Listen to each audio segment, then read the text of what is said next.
Ever since we were young, he was always harping on education, so he just didn't harp on what he was talking about now. He was pounding our heads back when we were 10 and we didn't want to hear, like, telling him, get out of here, and he stayed on us, so he's real about what he says. That was one of Larry Elder's closest childhood friends. We talked to him when we were out in California last month. Authenticity matters, and in moments, we're going to find out if voters feel the same. Stay with our Fox coverage, continuing throughout the night. Trace Gallagher picks it up. This is a Fox News alert. Polls have just closed in California as we await the results of the California recall election, where we will soon find out if embattled Governor Gavin Newsom will be allowed to finish his term or is ousted by California voters.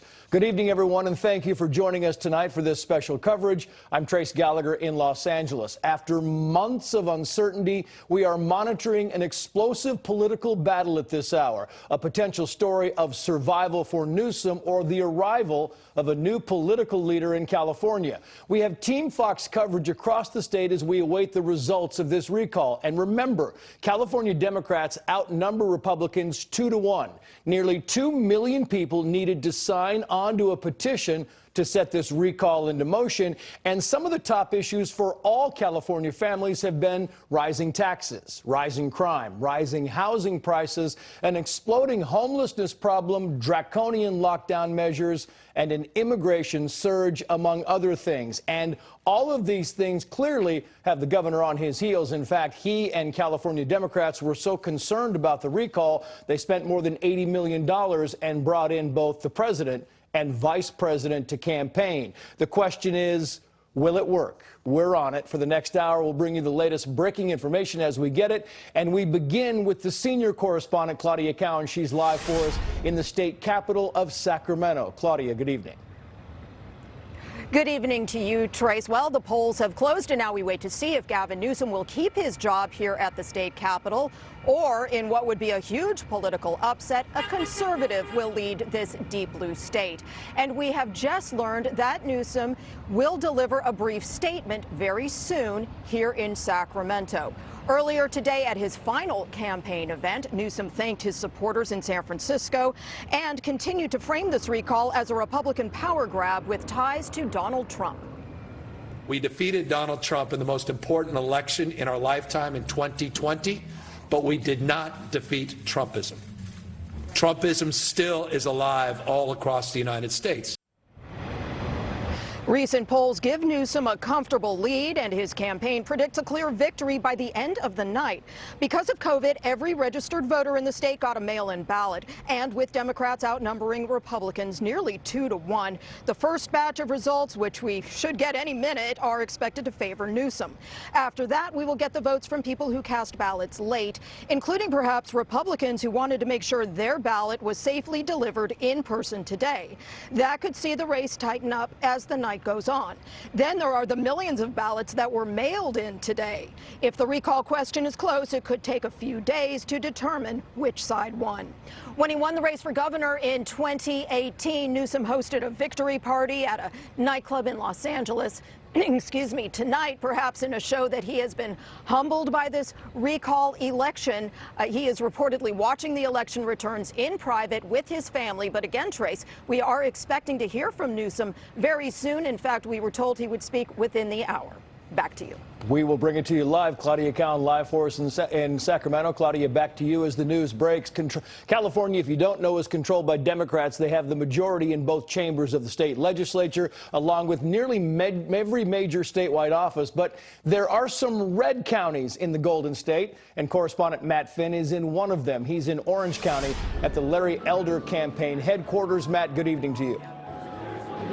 Good evening, Trace. Larry Elder's election night watch party. The room is filling up right now. The band is getting fired up. This is Orange County, California, one of the more conservative areas of Southern California. We expect Mr. Elder to be at this party within the next hour. And as we have been reporting, the polls here in California closed just moments ago at 8 o'clock p.m. And we now expect to get big batches of results from the 8 million plus mail-in ballots from the largest counties first, L.A., San Diego, and here in Orange County. And Elder says he he believes there will be a surge of votes coming in from independents and Republicans, and he projects that political upset that he will win tonight. And in his final pitch, lead Republican candidate Larry Elder urged people to get out and vote so that he can hit that required 50% mark to remove Newsom and potentially make Elder California's first black governor. Last night we attended a Newsom rally in Long Beach, California, where President Biden did some 11th hour campaigning for the governor, and where Newsom's campaign told us they do not see any scenario where they expect to lose tonight. In fact, one of Newsom's lead analysts and strategists told us they believe Newsom's lead will be so large that Republicans will simply run out of votes to catch up. Newsom, the former San Francisco mayor and lieutenant governor, outraised Elder 5-1, most of that money coming from wealthy liberals and progressive groups. Newsom has compared Elder to Donald Trump, who the president says denies climate change and will also weaken California's effort to combat the pandemic. What more evidence do we need than a governor that wants to take us off the same COVID cliff that these other Republican governors have taken this nation off? This is a life and death decision. That's not exaggerated. At that rally last night in Long Beach, both the president and Newsom really tried to say that this was an election that will have national implications from California all the way to Washington, D.C. Here we are at Larry Elder's election night watch party. We expect Mr. Elder to be here shortly, and we will keep you updated on any announcements. Trace. Yeah, Claudia Cowan told us, Matt, that we are going to hear from the governor, Governor Newsom, sometime maybe in the next hour. Do we anticipate hearing from Larry Elder? Have you heard it all from his people? Yeah, so far, no word on whether or not we'll hear from him or whether he's even here yet, Trace. But we will be here throughout the night into the morning, and we'll keep you updated minute by minute. And we'll go back to you as the news breaks. Matt Finn, live for us in Orange County. Matt, thank you. Joining me now to help break it all down, former Utah Congressman Jason Chaffetz and Democratic strategist Jessica Tarlov, both are Fox News contributors. So Newsom, Jason, is going to speak in a little while. We don't know what he's going to say. Does it exude confidence to you? Because I'm curious, when you look at this whole thing, if they were so confident, why spend the $80 million in campaign ads? Why bring the vice president and the president out? What do you make of this, Jason? Well, statistically, the Democrats have such a stronghold on their liberal bastion of California. Statistically, they shouldn't. But there were 2 million people who went out and forced this this recall election. And I think the enthusiasm to get Newsom out of there. You'll also notice that Newsom did not campaign on the issues. He went totally negative the entire way. He could not stand on how they dealt with the fires, how they dealt with COVID, how they dealt with. He tries to claim that it's his life and death and that it's all about Trumpism instead of taking personal responsibility. And I think that speaks volumes about why they're worried and why they had to spend tens of millions of dollars in 2021. You know, Jessica, he makes a fair point, because we were just talking about the fact that, you know, there might be some concern there. California, 24% Republican, 48+% Democrat. I mean, it's a commanding lead in the state. The fact that we're sitting here tonight, Jessica, and that this thing could be close, does that scare Democrats in California and across the rest of the country? Well, Democrats were certainly scared about 5 to 6 weeks ago. That's really when you saw the polls moving closer and closer, and Larry Elder was gaining some momentum. Since then, it seems like there has been an awakening, and what Democrats were really worried about is that there would be an enthusiasm gap, and that Democrats, since we outnumber them, you know, about 2-1, would just say, oh, it doesn't matter, I can sit this one out, or even though I have a mail-in ballot, maybe I forget to turn it in, etc. So they had to really up their game, they get out the vote game. They had to pump that money in to make sure that people understood that this was real, that Gavin Newsom could be recalled, and that Larry Elder was someone who said in an interview that he would replace Dianne Feinstein with a Republican, for instance. And those kinds of sound bites are really what they used to fuel the strong turnout that you're seeing tonight. They did, on one issue, really hunker down, and I largely agree with Jason that they didn't want to talk about homelessness necessarily or crime. But when you look at the early exit polls, you see that people are, first of all, pretty happy with Joe Biden. They also have a positive view of Newsom himself, but on the handling of COVID. They're pro-vaccine mandates, they're pro-masking. And there was a clear difference between how Gavin Newsom feels about that versus how Larry Elder does. Yeah, it's interesting, Jason, because, you know, the New York Times op-ed was talking about whether or not this is going to be close. And they write the following here. Let me quote this. Even if Mr. Newsom prevails by a wide margin, the recall has underscored Californians' continuing ambivalence about his leadership. A victory will be less a vote of confidence than a resounding rejection of the right-wing agenda. When you look at the Democrats painting this whole thing as, you know, Larry Elder being a clone of Trump, what's your thought? Well, again, I think it's interesting and fascinating. They went so negative. They tried to make it about race. They tried to make it about anything other than the issues that Gavin Newsom has championed along the way. And I think California should be absolutely fed up by it.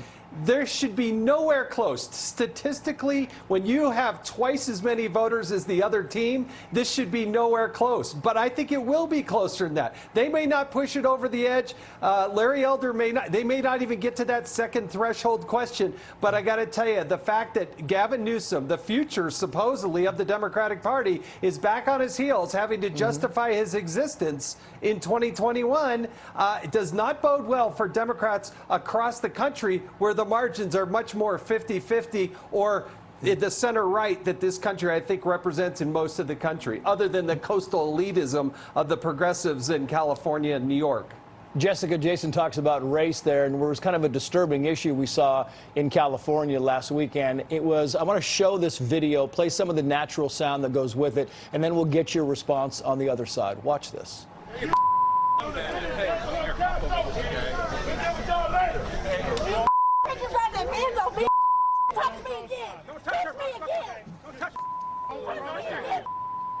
You see it, he was egged by a white woman in a gorilla mask. And Bill McGurn in the Wall Street Journal wrote the following here. In August, the Los Angeles Times published an opinion column headlined, "Larry Elder is the black face of white supremacy. You've been warned." A few days later, MSNBC's Joy Reid accused Mr. Elder of falling victim to white supremacist narratives. Another Times columnist attacked Mr. Elder for promoting the white grievance politics of David Duke and the Ku Klux Klan. Last Thursday, speaking of the video you just saw, a white woman wearing a gorilla mask showed up at an event to harass Mr. Elder. She threw an egg at his head, and not a peep of protest was heard from progressives. What do you think about that, Jessica?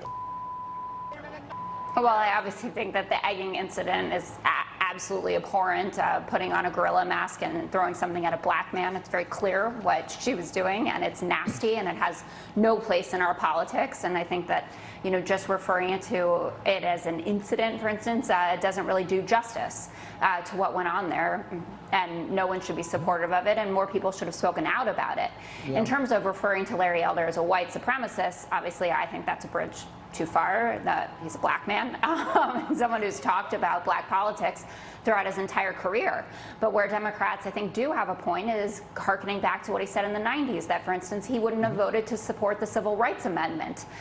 The fact that he has supported Republican policies that Democrats feel very strongly disenfranchise black people, not only at the ballot box, but economically and socially in this country, and that his policies net-net would not be better for minorities in California and the country at large than the policies that Democrats are advocating for. And I do wish that people would kind of hew to that language more than to the language of David Duke and the KKK is coming back. There are white supremacists in this country. They are a real threat to us, but Larry Elder is certainly not one of them. And I just want, because you were saying there you think more people should have spoken out about this incident, and we didn't really hear from any progressives in California. Should this have been condemned? Because Larry Elder said, you know, if this was another black candidate, Maxine Waters, Barack Obama, the same thing, this would have been a hate crime. Is that a fair assessment, Jessica? It certainly would have been a huge story if you look at other things that have happened that were racially charged, racist in nature across the country. When Michelle Obama was referred to as a monkey, as an ape, for instance, by Roseanne Barr, it was a huge deal. And they certainly should have spoken out against it. I think those are the kinds of things that don't necessarily sway elections, but make you think, okay, I get this person understands that I'm talking about someone on the left, for instance, when a right-wing person is attacked, that they get it, that this has just had no place in modern day politics and something that unfortunately used to happen in the past and just shouldn't be around today. Yeah, the man who knows a lot about modern-day politics, Jason Chaffetz. I'd like you to weigh in on this because we've heard a lot from both sides. I wanted to get your take on what you just saw and the reaction, Bill McGurn's column, etc. It's absolutely disgusting. There's no room for it in politics.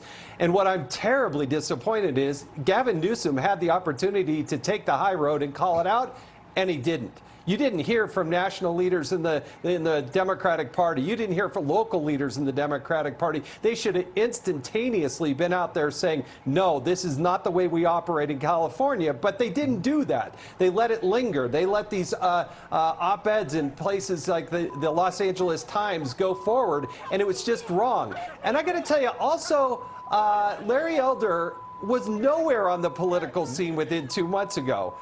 Remember, he had a very successful talk show. He's been an important voice on the conservative right, but he's not a career politician in a state as large as California. His rising stock is higher than, no matter what the election ends up today, he came from nowhere to take the lead to really put the serious pressure that they had to bring the president and the vice president out to campaign for Gavin Newsom. So I think a lot of people in the rest of the country, even though I'm originally from California, I care a lot about California, but I got to tell you, it is crazy down in California. But I'm glad there are people like Larry Elder willing to actually take the fight and go out there. And I think you'll find coast to coast, most people are very happy with him.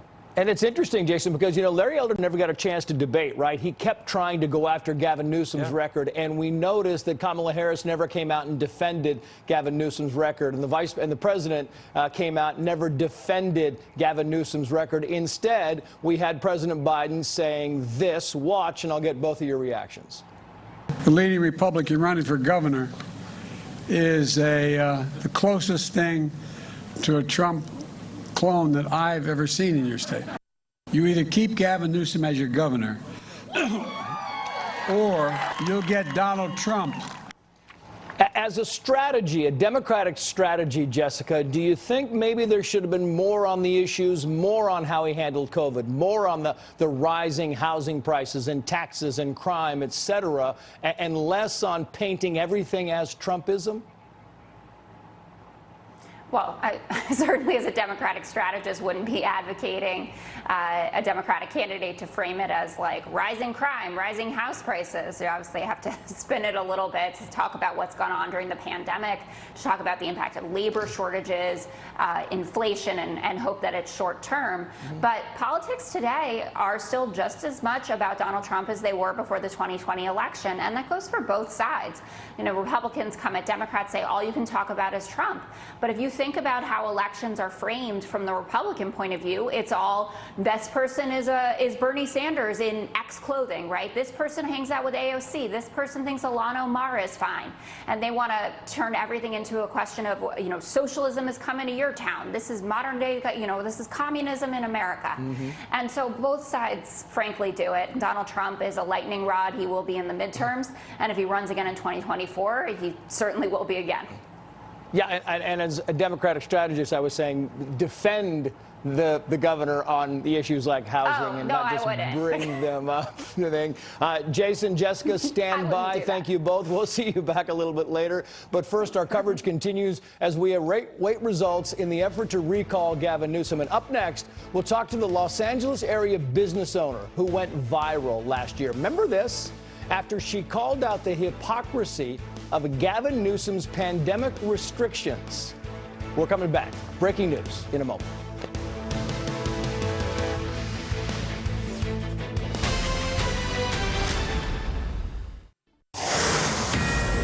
I'm losing everything. Everything I own is being taken away from me. And they set up a movie company right next to my outdoor patio, which is right over here. And people wonder why I'm protesting and why I have had enough. They have not given us money and they have shut us down. We cannot survive. My staff cannot survive. Remember that? That was Angela Marsden, owner of the Pineapple Hills Saloon and Grill. Her restaurant was among the many private business owners impacted as a result of California Governor Gavin Newsom's unprecedented pandemic restrictions. And now, as the polls have closed in California, we await results in the recall vote. And you may remember, Governor Newsom was heavily criticized at the height of the shutdown when he was spotted defying his very own regulations at a birthday dinner for a California lobbyist. That gathering was held at a very high-priced hotspot known as the French Laundry up in Napa Valley. A reported $12,000 wine tab was racked up that evening by Mr. Newsom and his friends. And joining me now with her thoughts on the historic Newsom recall is Angela Marsden. Angela, we thank you so much for joining us. When you hear what's going on tonight, when you hear what the Newsom campaign has been saying, you know, I noted in your talking points, you said before your restaurant was shut down, you really weren't political. And then it got personal, and it hurt you personally. And now you've gotten political, and you think it's important to speak out. Yeah, I mean, to be real honest with you, the more I learned about what he's done, even outside of the shutdowns, the more I knew that I was right in feeling the way I was. You know, currently, I don't know if you guys know it, but there are businesses facing eviction. Evictions are going to start at the end of September. I have a friend, New York Bagels. He's $100,000 behind on back rent, and he's being told the sheriff will be there in 2 months to lock him out. The state of California gave $35,000 grants, and not to everybody. That's 1 month payroll for me. Gavin Newsom raised $80 million to save his own job. If he's capable of raising that much money and making, you know, decisions like overriding the death penalty that we voted for or overriding no bail, then why doesn't he basically raise money to save the businesses that are going into eviction now? Forget the ones he already put 1/3 of us out of business. He just, you know, he constantly looks out for himself and for his friends. The French Laundry had lobbyists in it from PG&E, from Netflix. Those were the people at the dinner. You know, meanwhile, his state is suffering. So regardless of what happens, this movement for me is, oh my gosh, you know, people taking control and saying enough is enough. I mean, it's one of the largest volunteer movements in history. I'm very proud of what we're doing, regardless. I just want to, Angela, I just want to play this sound from President Biden talking about the governor and then get your quick reaction on the other side. Watch this. Voting no will be protecting California from Trump Republicans trying to block us from beating this pandemic. Gavin Newsom has had the courage to lead, stand up for science, for the very thing he's been one of the leading governors in the nation, protecting people and vaccinating his state. We need science. We need courage. We need leadership. We need Gavin Newsom. We need science, courage, and leadership. We got about 20 seconds left, Angela. Your final thoughts. Well, I went around speaking with Mark Klass, who's a lifelong Democrat who voted for Joe Biden. Mark Klass had his daughter, Polly, in '93, kidnapped out of his home, tortured, and raped. Now, Gavin Newsom has dismantled all the laws that would keep us safe, even the laws that we voted in. So I don't understand why someone like Joe Biden, they have security, they don't even live here. Like, what? It's so infuriating to me. It's like a club of rich, elite politicians, and then everybody else are peons. We have the largest poverty rate of any state, the highest taxes. I have homeless people jumping through my to-go window, armed robbery on Saturday at a house here, a girl mugged in the parking lot. They are not walking in what we are walking in. So it doesn't matter what they say. It's almost insulting that he can't run on his record. Did he say anything about what Gavin Newsom has done?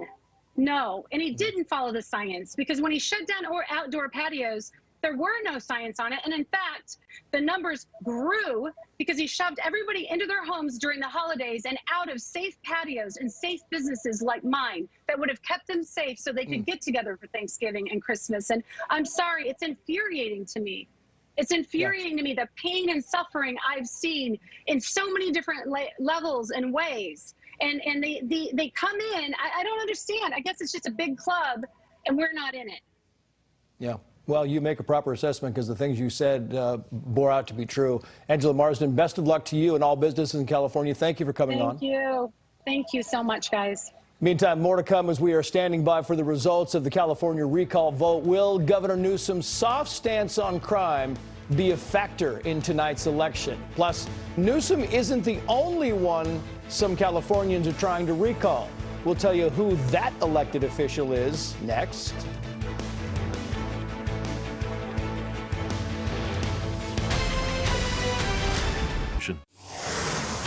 And Fox News alert now. We are awaiting the results from the California gubernatorial recall election. A decision could be made within the hour. You can see the bottom right hand of your screen. Right now, it looks to be 67-32. We knew going in those numbers would be big for Gavin Newsom in the early hours. That's what all the pundits were saying. Nobody has called this race yet, and there's a reason, because we expect this thing will get closer as the hours move on here because of the late ballots that came in, the ones that came in later today, the ones from the outlying counties of the conservative areas, Tulare County, and counties that are Fresno, Bakersfield, and those areas. When those start coming in, we expect this thing to contract a little bit. Will it be enough? We don't know. But as we monitor the events on the ground, we continue to take a look at how we arrived at this historic moment. Among the key issues that have impacted Gavin Newsom's tenure has been a massive rise in violent crime and homelessness in the state's largest cities. Here to help us take a closer look at the crime pandemic in Los Angeles is Los Angeles County Sheriff Alex Villanueva and Tanya Owen, the co-chair of the effort to recall the Los Angeles District Attorney George Gascon. Sheriff and Tanya, thank you so much. And Sheriff, I know you're a lifelong Democrat, but you clearly are in the business of trying to stop crime. When you see what's happening in California, the homelessness issue, the crime issue, what do you tell members of your party, sir? Well, I'm telling them that they've bought into the wrong plan. This whole idea about woke privilege, it is woke privilege. They're ascribing and they're forcing everybody to adapt a set of policies that condemns other people, not them, to the rising homelessness, the homicide rate, all the violent crime, everything that they want other people to experience. They will not experience it from their gated mansions and their manicured lawns and their 24-hour security. So we got to put an end to this. We need people to do their job when they're in an elected office. That is not happening. It's not happening with the governor. It's not happening with the DA Gascon. And look at the results. Yeah, it's not happening. We talked about, Tanya, you being, the head of this recall effort for George Gascon. Your husband was a sheriff sergeant. He was gunned down in the line of duty. You believe he was executed. And you say the man who gunned him down could someday walk free because of the policies, the progressive policies that George Gascon brings. Talk about that. Well, first of all, thank you for allowing me to be here and talk about this very important issue. On October 5th, 2016, my husband, Sergeant Steve Owen, who was a sergeant with the Los Angeles County Sheriff's Department, actually responded to a 911 call in the city of Lancaster. And this individual happened to be in a home committing a burglary when there was a mother and her son were in the upstairs bedroom. She called and said that there was an individual in her home. My husband happened to be the first to respond, and during that contact, the suspect actually shot my husband once while he was giving my husband his back.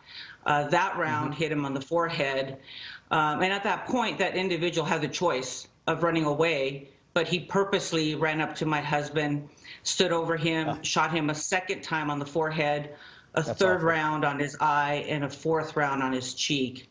And then he paused, and the last round, he shot him on the badge. I just wanted, just very quickly, Tanya, you think that he might someday walk? Yes, I believe so. Under Gascon's radical directives, absolutely, yes.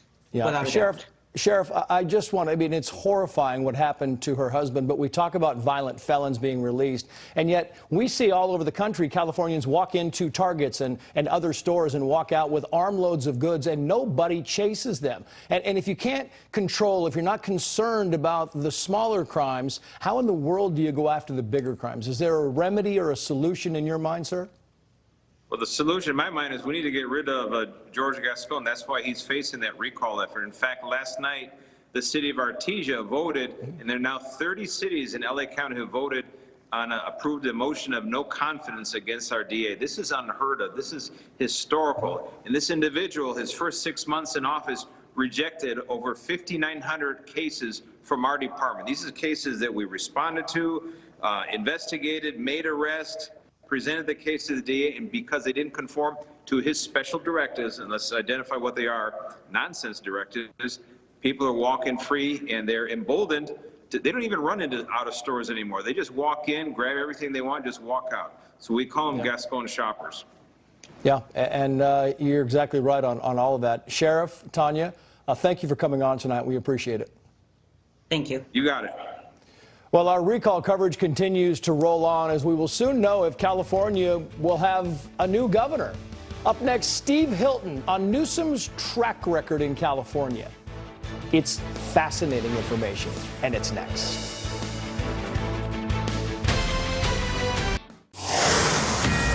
And to Fox News Alert now, we are monitoring the results out of the California recall. There are reports of possible remarks from Governor Gavin Newsom up in Sacramento that could come in any moment. And as we await that speech, let's bring in the host of The Next Revolution, Fox News' own Steve Hilton. So, Steve, the strategy here was never all along to defend Gavin Newsom's record. It was always to paint Larry Elder, as the president said yesterday, as a clone of Donald Trump and to boost Trumpism. And if you get rid of Gavin Newsom, here comes Trumpism. That's exactly right, Trace, and it's really symptomatic of how Democrats in this state have approached politics generally. You know this well. We both live in this state, and we see the daily reality, which is so different from the rhetoric. With Democrats, it's all these big slogans, you know, so in the recall, it's all about Trumpism and so on, not about substance, not about practical policies that affect people's lives. Similarly, in their record, they go on and on about equity and social justice and climate. Meanwhile, if you look at the actual outcomes, they talk about equity, but in fact, inequality's got worse, poverty's got worse, social justice they go on and on about. Who's suffering most from the school closures that Gavin Newsom imposed, from the way that small businesses were shut down, even for disobeying the rules that he himself was breaking? It's Latinos. That's why you've seen a big shift away from the Democratic Party among Latino voters. On and on it goes. They talk about climate. The most disastrous thing for climate change has been the out-of-control wildfires. Why are the wildfires out of control? Because they haven't done proper forest management and cleared the fuel that's fueled the fires. And then Gavin Newsom's cut the budget for wildfire prevention and then lied about how much he did. Wherever you look, the reality on the ground, real life, the substance, the facts are against them. That's why on the campaign they've talked about anything except that. But you talk about, that's the whole thing. You cut the budget for fires, you have more fires, and then you can blame it on climate change. You're right. The forest management is horrendous on the federal and the state level, Steve. But, you know, we mentioned, by the way, you are a California resident, new to the state, your first time voting as a U.S. resident. That's right. The Democrats, congratulations, by the way, Steve, the Democrats have a stranglehold on California, but of all the things you just mentioned, they have both houses in the state house, right? Both chambers, and you think every major statewide office. And the question is why? Highest taxes, highest gas prices, highest homelessness rate, highest housing prices. It's astounding, and yet they're in power, and it will take a monumental movement to get them out of power. Yeah, but Trace, this is what's so exciting about this recall campaign. I think it's galvanized that movement. Look, I've been here now since 2012, so nearly 10 years. I've never seen such energy behind a political movement as we've seen in the last few months behind this recall. Because people, you know, it's a beautiful state. We love it here. It's an incredibly special place to be. And for a long time, people have been able to put up with the appalling, disastrous governance, the complete mismanagement of every single aspect of running a state, whether that's housing, homelessness, the schools, as we've mentioned. There's not a single thing they've done well. And yet people have kind of put up with it because it's so beautiful to be here. But it's so bad now. You drive around everywhere, not just central LA and San Francisco, and you can see the disaster of the homelessness crisis, which is really an untreated mental health crisis. You can see that people are leaving because they can't afford to live, they can't pay the taxes, businesses are leaving. The reality of the incompetence and the cruelty and the poor governance is really catching up with them. That's what's galvanized this movement. So I think whatever happens with the result tonight, it's just going to go on, this movement. That's why I've started this podcast, California Rebel Base. There's a lot of rebels in this state, and it's not just Republicans, it's Democrats too. Independent voters, they are sick and tired of this. We may not get all the way there in one go tonight with the recall, but change is going to come in the governor's office, in the state legislature, in those district attorneys' offices. In big cities like LA and San Francisco, you have these people on the side of criminals, not the victims and regular law-abiding people. Wherever you look, people want change, and it is going to happen one day. Maybe not tonight, but it's going to happen. But there are some very staunch Democrats. I want to play this soundbite because I thought you'd appreciate it, and we can talk about it afterwards. This is a Newsom supporter at a rally last week. Watch him. He hasn't done anything wrong. And this is just a cynical effort by the Republicans because they don't have they don't have the numbers in California, so this is their only way to try to get the governorship. So it's ridiculous. The whole thing is just based on lies and assumptions and stupidity. Lies, assumptions, and stupidity, Steve. Are they not paying attention? Do they not look around them and see what's happening to California? And they think, oh, this is just, are we assuming that the state is just going down the tubes? I know, that's what's hilarious about it, is actually, if you want to take that phrase, you could apply it to exactly what's going on and what's being done by the Democrats. The reality is so disastrous. And so I think, and that's why it's not just remember that there's recall elections going on all over the state. In San Francisco, they are recalling the school board.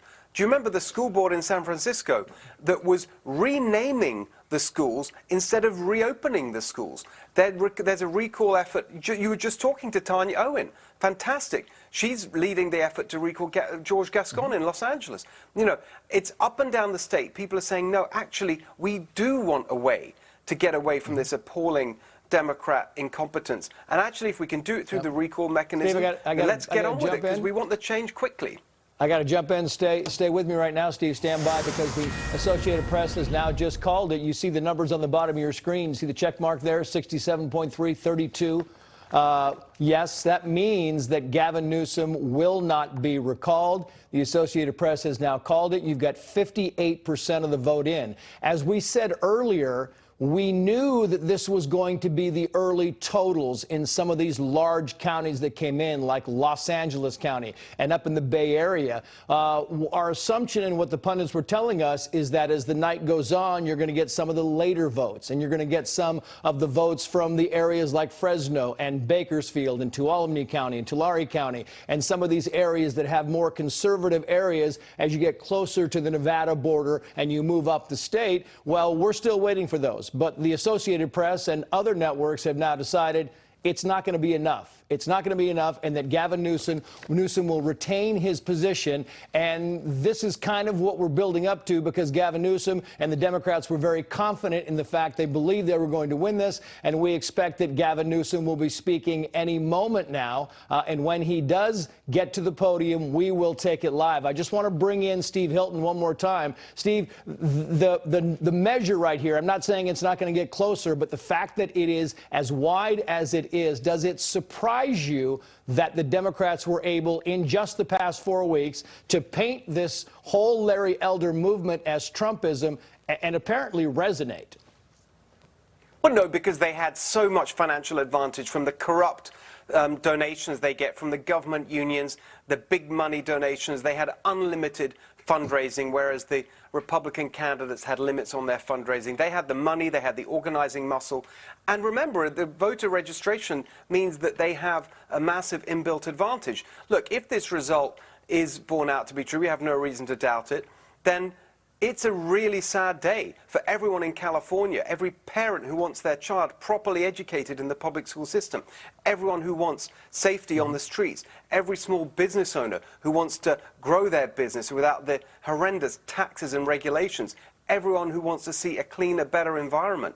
It's a bad news for all those people. However, as I was saying earlier, this whole recall effort has galvanized people up and down the state, Republicans, Democrats, independents, to say, we have had enough of the failure and the incompetence and the arrogance and the cruelty and the hypocrisy of these Democrats who haven't faced a challenge for so long. The movement has grown, and it's not unexpected that it was too much to expect it to happen in one step, in one night. But it's going to happen. The revolution is going to happen in California, because you can't get away with this level of incompetence that we've seen from the Democrat one-party rule in this state without facing real change and accountability. It is going to come. It didn't come tonight, but I promise you it will come, because people have had enough of it.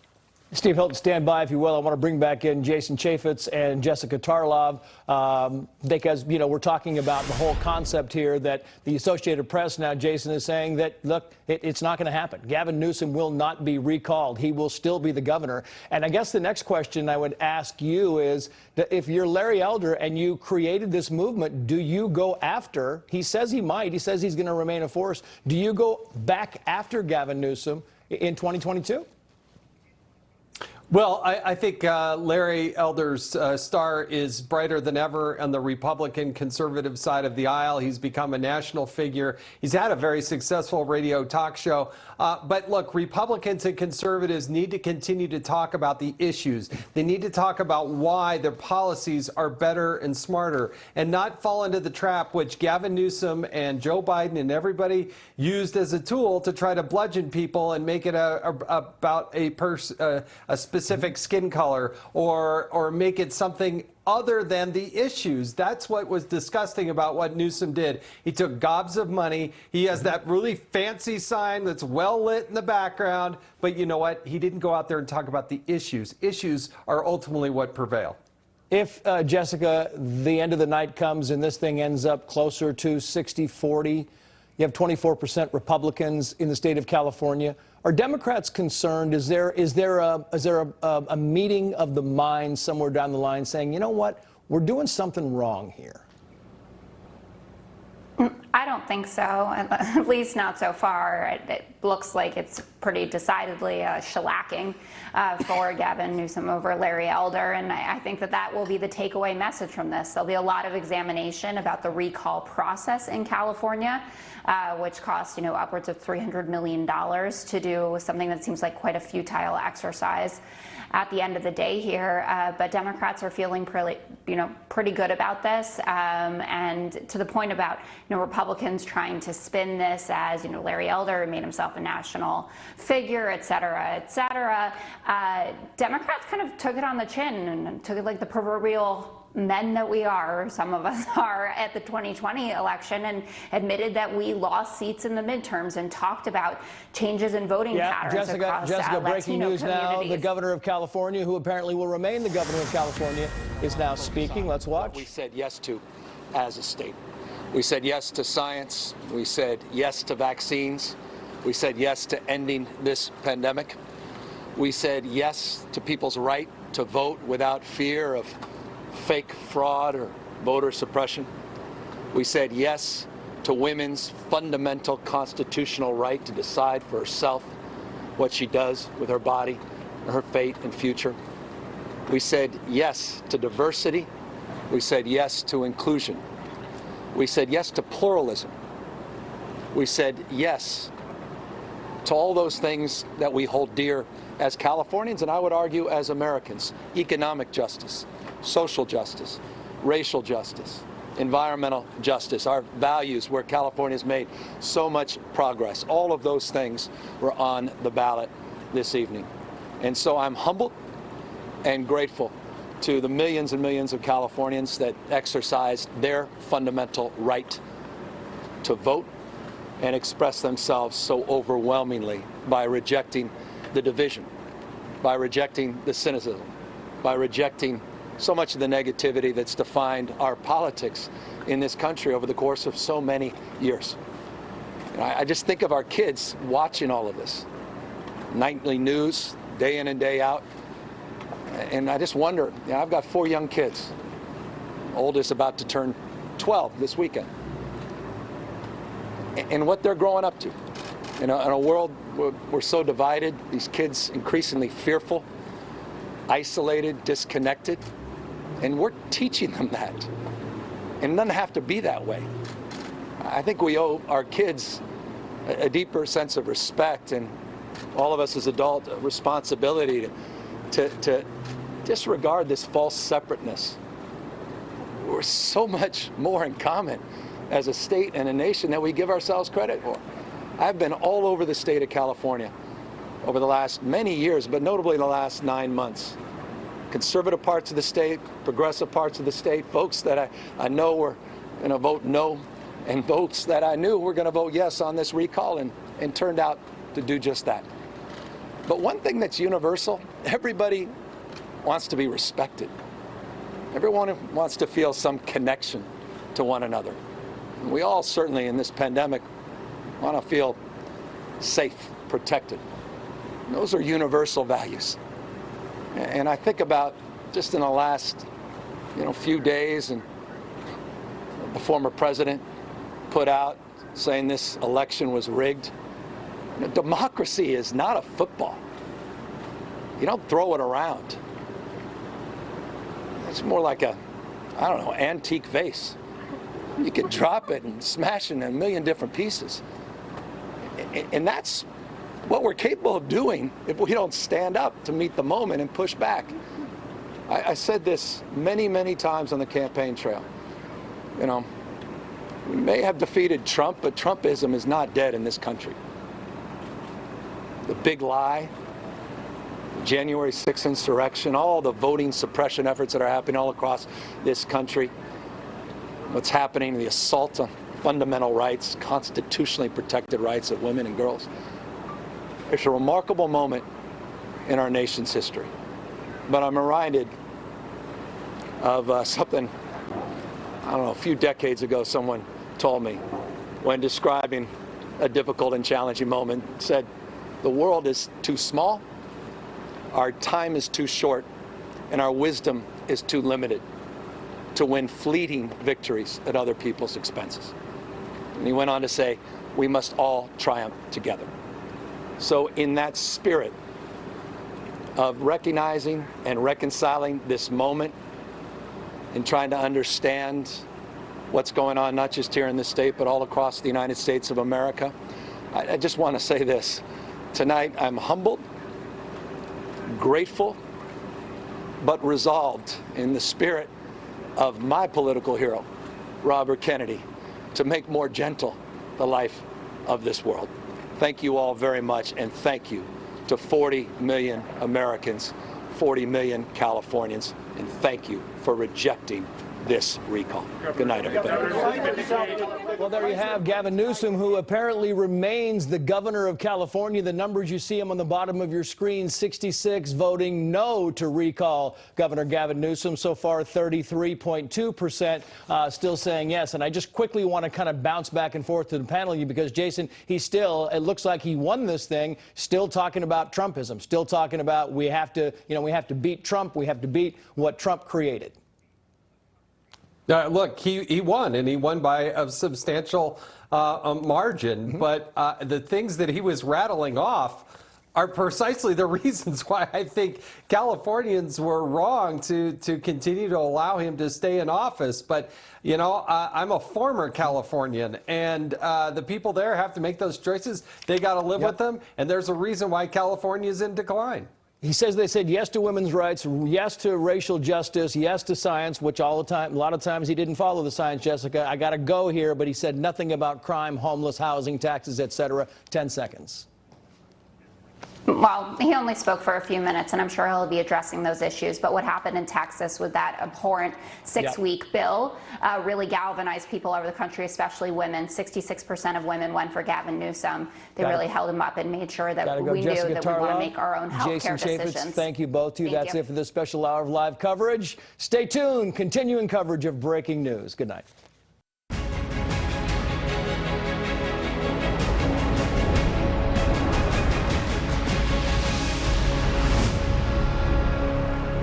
Hello and welcome to Fox News at Night. I'm Shannon Bream in Washington. Breaking tonight, California voters have rejected the Republican effort, it appears, to remove Gavin Newsom from the governor's office. A live report from Sacramento just minutes away. Back here in Washington, the Secretary of State is in the hot seat again, facing blistering questions about the chaotic U.S. withdrawal from and subsequent fall of Afghanistan. Texas Senator Ted Cruz not holding back when confronting Antony Blinken about what will now be child brides. Did you receive that urgent guidance? How many children have been subject to sexual abuse? What have you done to rescue young children from illegal and abusive relationships after being brought to America by the State Department? Plus, uproar tonight over a report the nation's top general bypassed then President Trump, alleged secret phone calls to China, and more. We've got the breaking details. But we begin tonight with Judgment Night for California Governor Gavin Newsom, declared the winner by most outlets in this recall election soon after the polls closed in the Golden State tonight. We're also told there are still people in line to vote. Well, senior correspondent Claudia Cowan is tracking all the details for us tonight live from Sacramento. Hey, Claudia.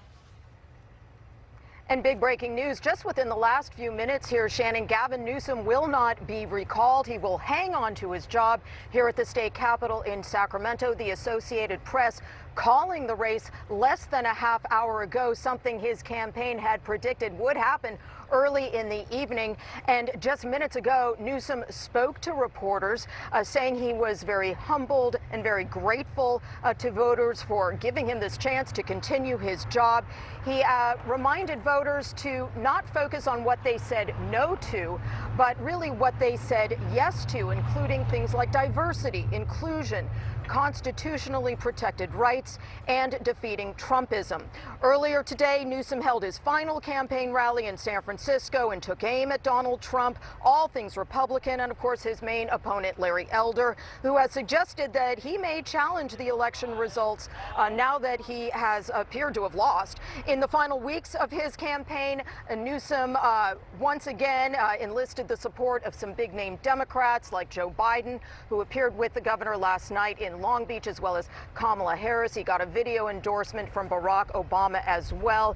It would appear that these supportive endorsements of the governor helped him over the finish line because, Shannon, less than an hour after the polls closed here in California, this race is over and Gavin Newsom will not be recalled. He will be allowed to finish out his term here at the state capitol. Back to you. All right, Claudia, we will break this down over the next couple of hours of extended coverage. Stick around with us if you will. Thank you so much.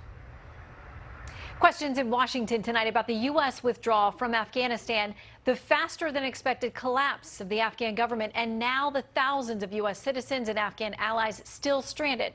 White House correspondent Kevin Corke has it all from that heated Senate Foreign Relations Committee hearing today. Good evening, Kevin. Heated indeed. Evening, Shannon. Ask anyone who has spent any amount of time here in Washington, and they will tell you it's not what you didn't know, but what you did know, and when you knew it, that most often can lead to your political undoing. Such is the case for the Biden administration, which has obviously been tasked with trying to make sense of both that calamitous exit from Afghanistan and the decisions made while still in theater.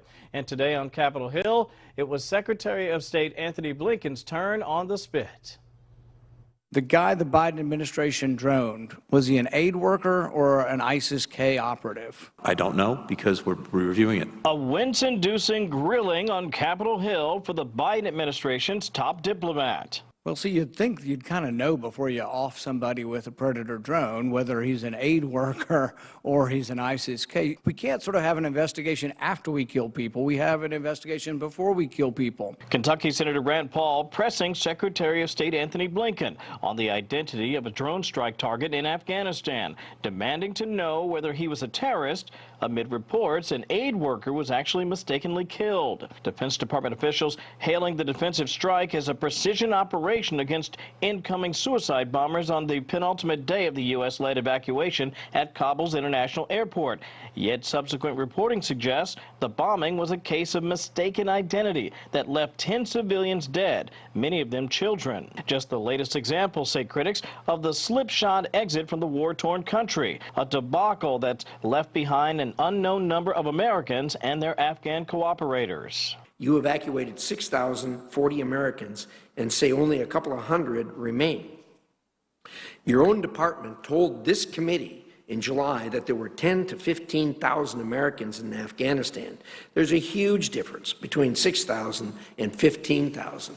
What happened to these other Americans? Unable to explain the drone strike and unable to explain the numerical discrepancies in the number of Americans left in Afghanistan, as you can well imagine, fed-up Republicans lunged at Blinken. Not only did you fail to evacuate Americans and green card holders who were there, but you also brought in tens of thousands of Afghans who had wholly inadequate vetting, bringing many of them to the United States. And one of the things that has done is that has brought in a humanitarian crisis to America. Just like Jimmy Carter owns the disaster of the Iran hostage crisis, you own this.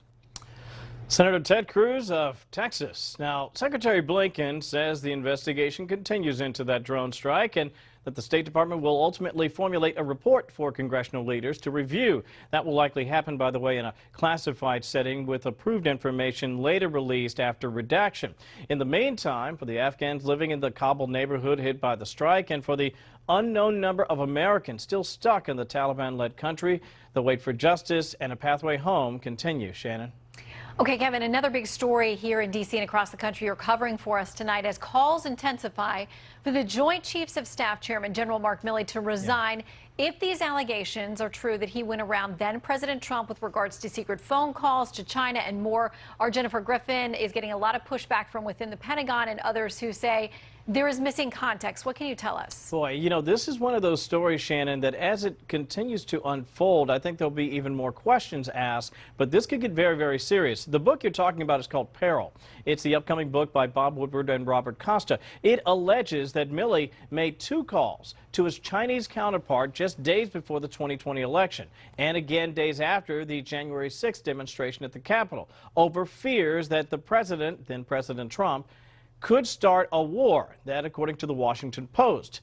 Tonight, Senator Marco Rubio and retired Lieutenant Colonel Alexander Vindman, clearly no fan of former President Trump, are both calling on Milley to lose his job if these secret calls turn out to be true. Milley, as you know, has been under fire for months for his handling for the Afghan exit and also for his support for critical race theory training in the military. It's also been suggested by critics that this latest circumstance, Shannon, if true, means that Milley should be tried for treason. Well, again, we would love to hear from the general himself. I think that there's going to be a call across the board for him to speak to Congress or elsewhere to explain, separate a little fact from fiction on this, if that is to be done. Kevin, thank you very much. You bet. See you in just a bit. Okay, let's bring in tonight's Bream team to debate these hot topics on a very busy news day. Fox News contributors Leslie Marshall and Jason Chaffetz, and California Republican Chairwoman Jessica Millan Patterson. Great to have all of you with us. Coming off the news now that all of the major media outlets are now calling this as a win for Governor Gavin Newsom, saying it's not even going to be close. Jessica, your response? Well, certainly this governor had to have 2 former presidents and just about everybody from the Democrat establishment come in and rescue him. Watching what's happened in Afghanistan and the Americans and Californians that are still stuck there, abandoned by this administration. And this president came out here to try and save Gavin Newsom's job. It's appalling and it's disgusting. But what I can say is that this recall effort was great at putting political pressure on this governor. We would not have seen our children back in schools. We would not have seen our businesses opening here in California without this political pressure. So I'm looking forward to the infrastructure that we built and the opportunity that we have going into 2022. So, Leslie, the governor now feeling vindicated and holding on. Do you think some of those things Jessica talked about will be rolled back now? Look, one thing that I like about the governor, and one of the reasons I voted no on this recall, was that he did not make his decisions politically. And we saw that because, quite frankly, some people thought they were nails in his coffin as governor when he said, look, I'm not going to open the schools. I'm not going to, stop the lockdowns. I'm not going to open the beaches early, because he was going by what the healthcare workers in this state were telling him. He specifically tied those decisions based on ICU capacity or lack thereof. And And that's why in the first round, in the first wave of COVID, California led the nation with the least amount of COVID cases and the least amount of deaths at one time, despite the fact we are the largest. What this state and what my state where I sit right now and living in California has said is that they approve of Governor Gavin Newsom's handling of COVID. They approve of the way he is handling the wildfires. And quite frankly, Shannon, I think I had told you this before, I think Texas and SB8 actually helped a little bit. But at the end of the day, Republicans should be worried because there are strongholds in Orange County and other Republican districts that voted no on this recall. Well, and we're told there are still people, we had a report from one of our producers on the ground that there were still people in line waiting to vote in some of those more red portions of California, if there are some truly red portions there. But Jason, Leslie says that the governor followed the science, he followed the healthcare workers, but he took a lot of heat for doing things like going to a fancy dinner with maskless and doing the whole thing, his kids being in private school and having different options. One of his kids or two of his kids potentially being at a mask-free summer camp. He says he didn't know they're going to be mask-free. None of that stuck, though. There was enough there that these Californians say, this is the guy that we're sticking with. We feel confident. Gavin Newsom won the election. He won it by a healthy margin. You can't get around that. But at the same time, I got to tell you, the way they conducted this campaign is fairly disgusting because they did not focus on the issues. They made it about race. They made it about Trump. They made it on other things. Anything to avoid talking about crime and homelessness and forest management, on how the fires go. That was not the impetus. That was not what they were talking about in this campaign. Nevertheless, Republicans got to get organized. And they got to fight back on these issues one at a time. And they've got to go win these in congressional seats. Democrats have a 2-to-1 margin. They have a lot more Democrats registered. So they should win by big margins, but they did tonight. All right, I want to skip ahead to the news about General Milley. Again, our Jennifer Griffin says that sources she hears from are saying that there is context missing with some of these reports that are allegedly in the Woodward book and Costa book. But here's what the Washington Post said today. They say in a pair of secret phone calls, General Mark Milley, chairman of the Joint Chiefs of Staff, assured his Chinese counterpart that the U.S. would not strike. Milley also summoned senior officers to review the procedures for launching nuclear weapons, saying the president alone could give the order, but crucially, that Milley, also had to be involved. They go on to say that after saying that, Milley asked each of those people to look him in the eyes and to acknowledge that they understood exactly what he was saying. Jason, do you think that we'll get answers? Will he be called in front of Congress, or in other ways will we find out what was true, what wasn't? General Milley needs to come out definitively and soon, like right away, and say either those comments are not true and here's what actually happened, or yes, I did say that. And if he did say that, then I do think he needs to be dismissed by the president immediately, or he needs to resign something.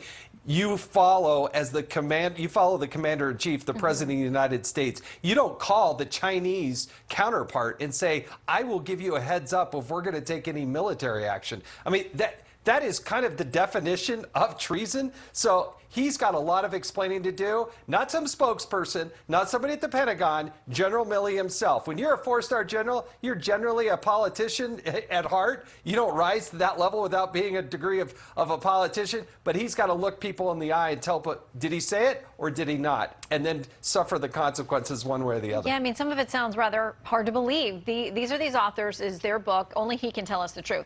Senator Rand Paul saying this, I don't care what you think of President Trump, the chairman of the JCOS, working to subvert the military chain of command and collude with China is exactly what we do not accept from military leaders in our country. He should be court-martialed if true. Leslie.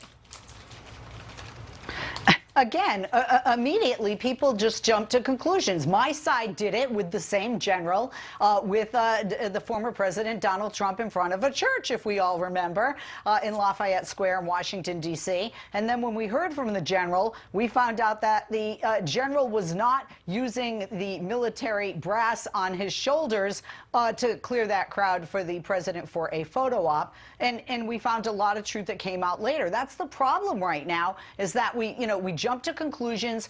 We believe every single headline. We believe every single report. And sadly, lately, there have been a lot of things that had to be backtracked or completely removed because they were false. I am confident that the general will not be court-martialed, has not committed treason, and will remain in his position, you know, within the Joint Chiefs as he did in the prior administration. Yeah, I mean, so this is on Woodward and Costa at this point. Again, we wait hearing from the general. The Washington Post also had an opinion piece by Max Boot saying this. Milley should be commended for acting to limit an unhinged commander-in-chief's ability to overthrow the government or start a war. Jessica, hyperbole or no? I think that's just outrageous. If we're missing context, then he needs to come in front of Congress and he needs to explain what that context is that we're missing. Until then, we won't really know. Okay, we thank you all for the breaking news all across many topics tonight. Great to see you. Thanks, Shannon. Thank you. All right, coming up, we're going to speak with a California voter who's going to give her firsthand account of election issues she experienced in the Golden State today. Find out about that coming up. Loudoun County Public Schools in Virginia holding their first board meeting of the school year tonight. Parents and students sounding off on the board's mask mandate regardless of vaccination status, and the vaccine mandate now for all high school students participating there in sports. School board members, you have made so many decisions without consulting us, the parents. You are destroying the very foundation of our community, our children. Get back to academics. You aren't doctors. Your orders aren't based in science. You're obviously operating on a limited understanding of epidemiology, and you have no authority to force any medical procedures onto anyone else. LCPS says, follow the science. Well, if you really want to follow the science, doctors and scientists say that COVID is so small it can get through any face mask, even if the face mask is fully covering your face, which in schools it's not.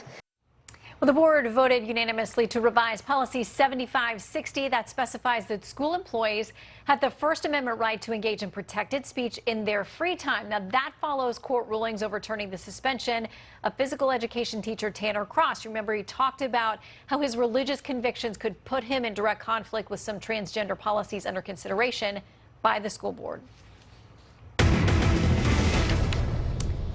And a rather incredible new twist tonight in the story of that Labor Day weekend shooting of a prominent South Carolina attorney. Remember, his son and wife were murdered not long ago. Now, Alex Murdaugh admitting to investigators apparently that he hired a hitman to kill him so that his surviving son could collect a $10 million life insurance policy.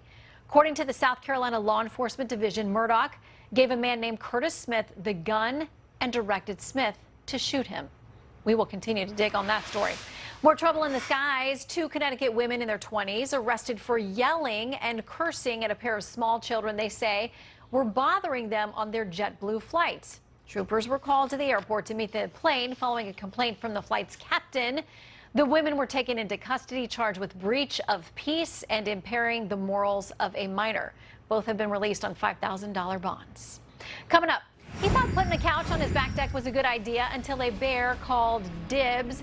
And a case of instant karma caught on camera. The day's best viral videos next.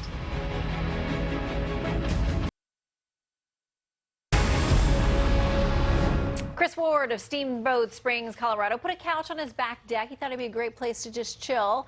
But he quickly learned that a local bear felt exactly the same way. That made its furniture now much more worse for the wear after the woodland creature made it his hangout spot. By the way, Colorado Parks and Wildlife recommending homeowners do their best to keep bears away from getting too cozy on their property. They recommend things like air horns and mace. That guy is just living his best life. Check this out. You are looking at lightning illuminating the sky near Omaha, Nebraska. The footage from a NASA feed was taken by a camera on the International Space Station. How cool is that? And now this, a dramatic chase on the high seas. The Colombian Navy in hot pursuit of smugglers, seizing more than 2.4 tons of cocaine. The defense minister noting this is the biggest cocaine bust this year. 5 men also apprehended during that operation. And finally, security cameras in Louisiana capturing a man accused of vandalizing the front of an art gallery, but then almost instantly getting a heavy dose of karma. See, he runs off here, apparently trips over a ledge and crashes into something. Ouch. a faceplant there. Be sure to stick around, by the way, for our second hour of viral videos, 1 a.m. Eastern tonight. Now, if you like doggos, you do not want to miss it. Tropical storm Nicholas continues dumping torrents of rain on parts of 5 states along the Gulf Coast tonight. Hundreds of thousands of people are without power as parts of southern Louisiana and other areas are facing the potential of life-threatening flash floods. Senior correspondent Casey Stiegel is in Lake Charles tonight. Nicholas roared ashore as a Category 1 hurricane early Tuesday morning near Matagorda, Texas, packing winds of 75 miles per hour.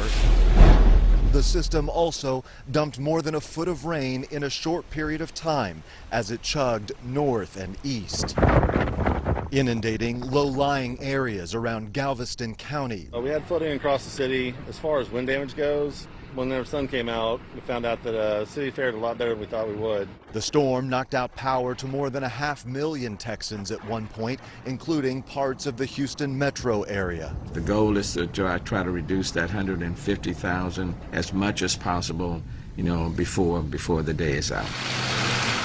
Nicholas now has its sights set on South Louisiana, many of the same communities still reeling from Hurricane Ida 2 weeks ago. Up to 10 inches of rain is forecast with this storm in the coming days. I brought my trailer, so we just make one trip. Sean Davis spent part of his day filling sandbags in Lake Charles to try to keep his business from flooding again. We're going to just put it up against our building and hope for the best. Though much of southwest Louisiana was spared by Ida, the region was devastated last year by hurricanes Laura and Delta. 12 months later, countless homes and businesses still have blue tarps for roofs, so torrential rains from Nicholas can make bad problems worse. It is expected to stall over Louisiana, sort of dissipate, but I'm told by the National Weather Service that we can expect rain through the weekend. There are at least 2 additional tropical disturbances out in the Atlantic that are being monitored, which could have an impact with the U.S. A reminder, we're only about halfway through the 2021 hurricane season. That's the latest from Lake Charles, Louisiana. Casey Stiegel, Fox News. Time to bring back Kevin Cork to discuss a new survey. We find such fun things. This one is revealing that more people are working from home. We know that. But in bed in their PJs than apparently we might think. Kevin, fess up.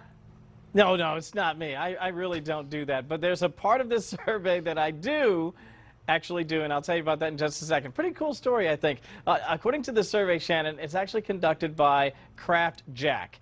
Nearly 1/3 of all the 1,520 American remote workers who took part in the survey, get this, 32% said they most often that is, work from a home office. That's pretty cool if you have one. Yeah. But get this, another 31% say the bedroom is their go-to workspace. Some professions actually appear to lend themselves to more work from bed work than others. An impressive, wait for it, 80% of those surveyed who work in real estate say they have worked from bed. I mean, who knew? I mean, it's a perk of the job. Yeah. On the other side of the coin, 42% of folks who work in insurance confess to working from bed. Now, get this. All told, 68% of all people who took part in the survey say they have worked from the couch. I am guilty of that. I'm also guilty of falling asleep on the couch, and sometimes I won't even get up and go to bed. Okay, well, here's the thing. 68%, you know it's more than 68% of people who work from the couch. Come on now. We do a lot of work before people see us doing what we're doing tonight. Yeah. So I do not work from the bed because I would just fall asleep. I know me. Me too. I do work in the little home office that my husband and I share. And sometimes I might be in PJs in that home office. So it's kind of a hybrid situation. I've seen the slippers. I got to say, your slipper game is pretty solid. And my leopard skin robe. Yeah, there you go. All right, Kevin, come back because we need good news. Yes, we do. And we'll have a see you double later. dose tonight. See you got soon. it. All righty. Well, a first-hand account of voting confusion in the Newsom recall election. Voter Christine Lewis is going to tell us what happened to her when she tried to vote today. She's next. This election fraud stuff is a crock. It's shameful. And it's shameful. And I say that, I mean that. As an American, I'm ashamed. I'm disgusted by it. Stop. Grow up. These people literally are vandalizing our democracy and trust in our institutions. As Governor Gavin Newsom has evidently prevailed tonight in California's gubernatorial recall election, we have a first-hand account of a Golden State voter who encountered some hurdles in trying to cast her ballot today, raising some questions. Let's bring her in, Californian Christine Lewis. Thanks for being with us, Christine. Thank you for having me. Okay, so the governor there says anybody who raises questions about fraud, it's despicable. That's not what you're saying, but you did have a unique experience today that raises some questions. What happened when you tried to go vote? So I'd never received a mail-in ballot, which I thought was kind of weird because I had other people in my residence who did. So I went to vote in person. I gave the poll worker my first and last name. They were not able to find my registration at all, so they asked me to scan my driver's license. And when they scanned my driver's license, my name came up as Benjamin. So they had me fill out a provisional ballot. And it just didn't sit right with me for the rest of the day. So later in the afternoon, I looked up my voter registration and pulled up, I had to use my first and last name, my birth date, my social security number, my driver's license, and it pulled up what you're seeing on the screen here, which is my first and last name are correct. My email address is correct, but they have me registered in a county that I've never lived in. I'm registered as a Democrat, which I'm not, and they also have me receiving permanent mail-in voting, which I also did not select. So what did the poll worker say to you about this? Have there been other instances of this? Because those are several things that are significant that are off on your registration. Yeah, for sure. She did say that this was not the first time that she'd seen it happen. She obviously thought it was very odd, but not the first time she saw it happen. Okay, and you mentioned also that you had just flown the day or two before this, and your driver's license obviously passed through TSA, so you know it's linked to you properly. So these could be a series of clerical errors. Are you worried, though, that in California, maybe there are other voters who don't know that some of their information is not correct? This could affect, if you get a provisional ballot, that still has to go through a process to make sure that your vote counts. Are you confident that it will? Not really. Not really at all. What are your worries after seeing these glitches today? Well, I mean, we have to be able to feel secure and that our vote is being counted.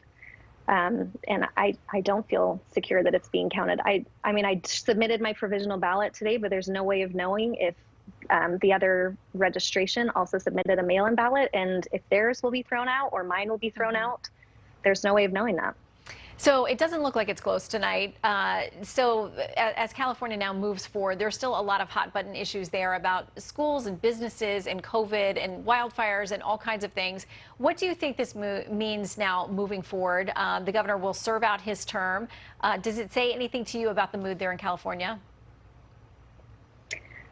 I mean, I just hope that he hasn't been putting on a show, that we're not going to have more lockdowns now that he is staying as governor. But I mean, we'll see what happens, I guess.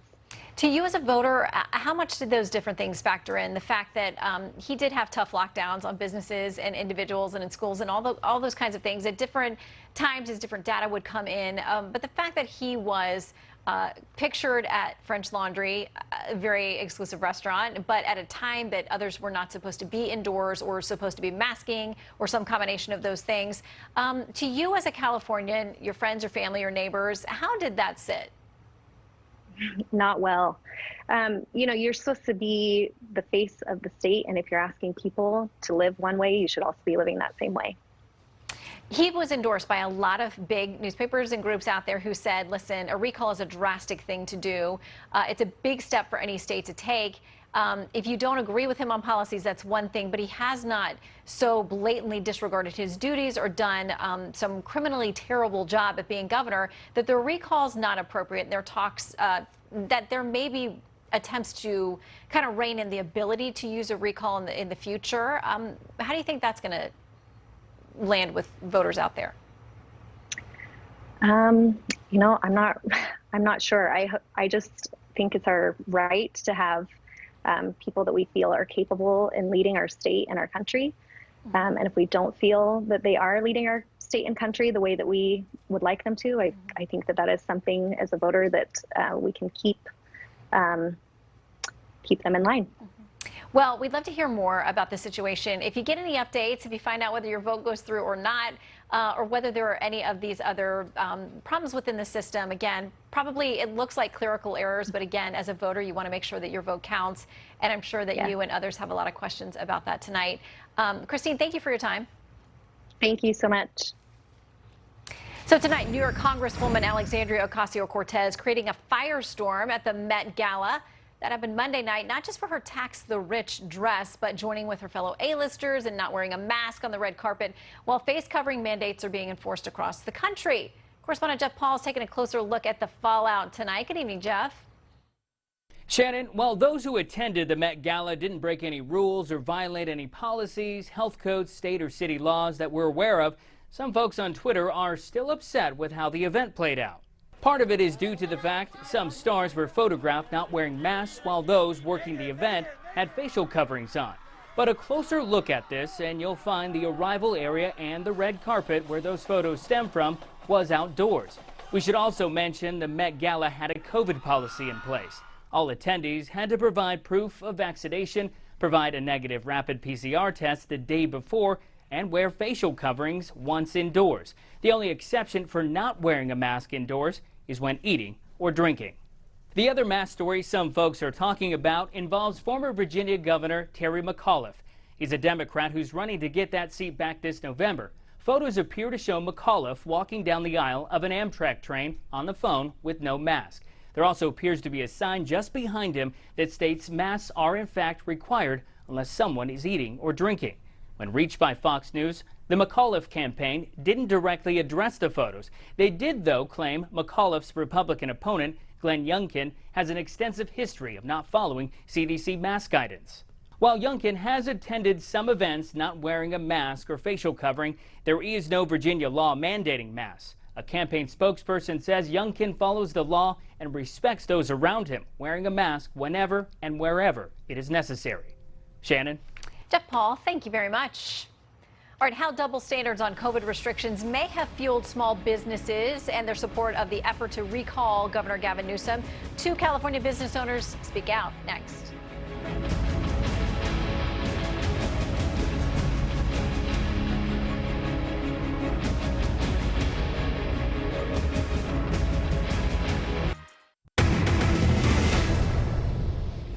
Breaking tonight, it's now Wednesday in Asia, where South Korea's military says North Korea has fired another projectile off its east coast. That follows the claim of a test of a new missile over the weekend, the Hermit Kingdom's first weapons test in 6 months. Experts believe the recent launches are an effort to break a deadlock in nuclear diplomacy with the U.S.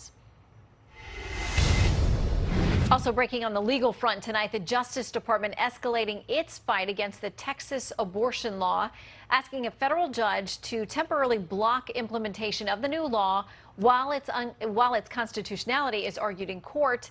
The Texas law, the strictest in the country, bans nearly all abortions in the state after a heartbeat is detected, but is unique in that enforcement is left to private citizens. Now, one of the big issues in the California recall election has been Governor Gavin Newsom's strict pandemic rules, including small business lockdowns. Let's talk with a couple of Golden State business owners about that side of the story. Slapfish Restaurants owner Chef Andrew Gruhl and Pomp Salon owner and candidate for San Joaquin County Supervisor Dino Ballen. Great to have you both back with us tonight. Hi, Shannon. So I know that you all have experienced this in many different ways because of your business interests, and I know that we've talked with you both about facing lockdowns, rules changing, staffing changing, all those kinds of things. Tonight, the governor has held on. The people of California feel like that is their best move forward. Chef, what do you think it means for business in your state? Well, I think first and foremost, this certainly was a referendum on Newsom's policies, and obviously it didn't end up the way many people wanted, but I do think this should be an opportunity moving forward for Newsom to say, you know what, this tent has gotten a lot bigger. I really need to take a step back by, in the way in which I'm managing with this kind of executive sword and take into consideration the fact that when it comes to businesses in California, you can't manage by this kind of one fell swoop, right? We need to take everybody's interests into consideration, and we can't be cutting out businesses to the level at which employees and workers are left high out to dry, right, with no unemployment benefits available like they did last time. I think there are lockdowns coming, but I think that, you know, we all need to kind of have a seat at the table here. Well, the San Francisco Chronicle, in endorsing the governor and the fact that he should hold on, they said there's absolutely no justification for removing Gavin Newsom. Vote no on the recall. They say it's true that the governor managed the pandemic unevenly and imposed precautions inconsistently, even as he violated their spirit with his infamous French Laundry soiree. The state, nevertheless, has weathered the crisis better than the nation, despite suffering the first known U.S. death from the virus. Dino. Yeah, as the chef said, hopefully Governor Newsom respects that this was a broad-based recall effort. It began as a grassroots effort and remained a grassroots effort. And it was, I think COVID was sort of the straw that broke the camel's back. This was largely because California leads the nation in poverty, and virtually half of the nation's homeless lives in California. And there seems to be almost no crime policy. And so these arbitrary lockdowns just served as an impetus, a catalyst for which we used to institute this recall. And, you know, it was a great, massive effort by Californians collectively, Democrats. It was nonpartisan. Democrats and Republicans came together alike. But unfortunately, I just feel that for Californians, we weren't feel that we were given a viable alternative to Governor Newsom. And so I believe that's why the recall failed.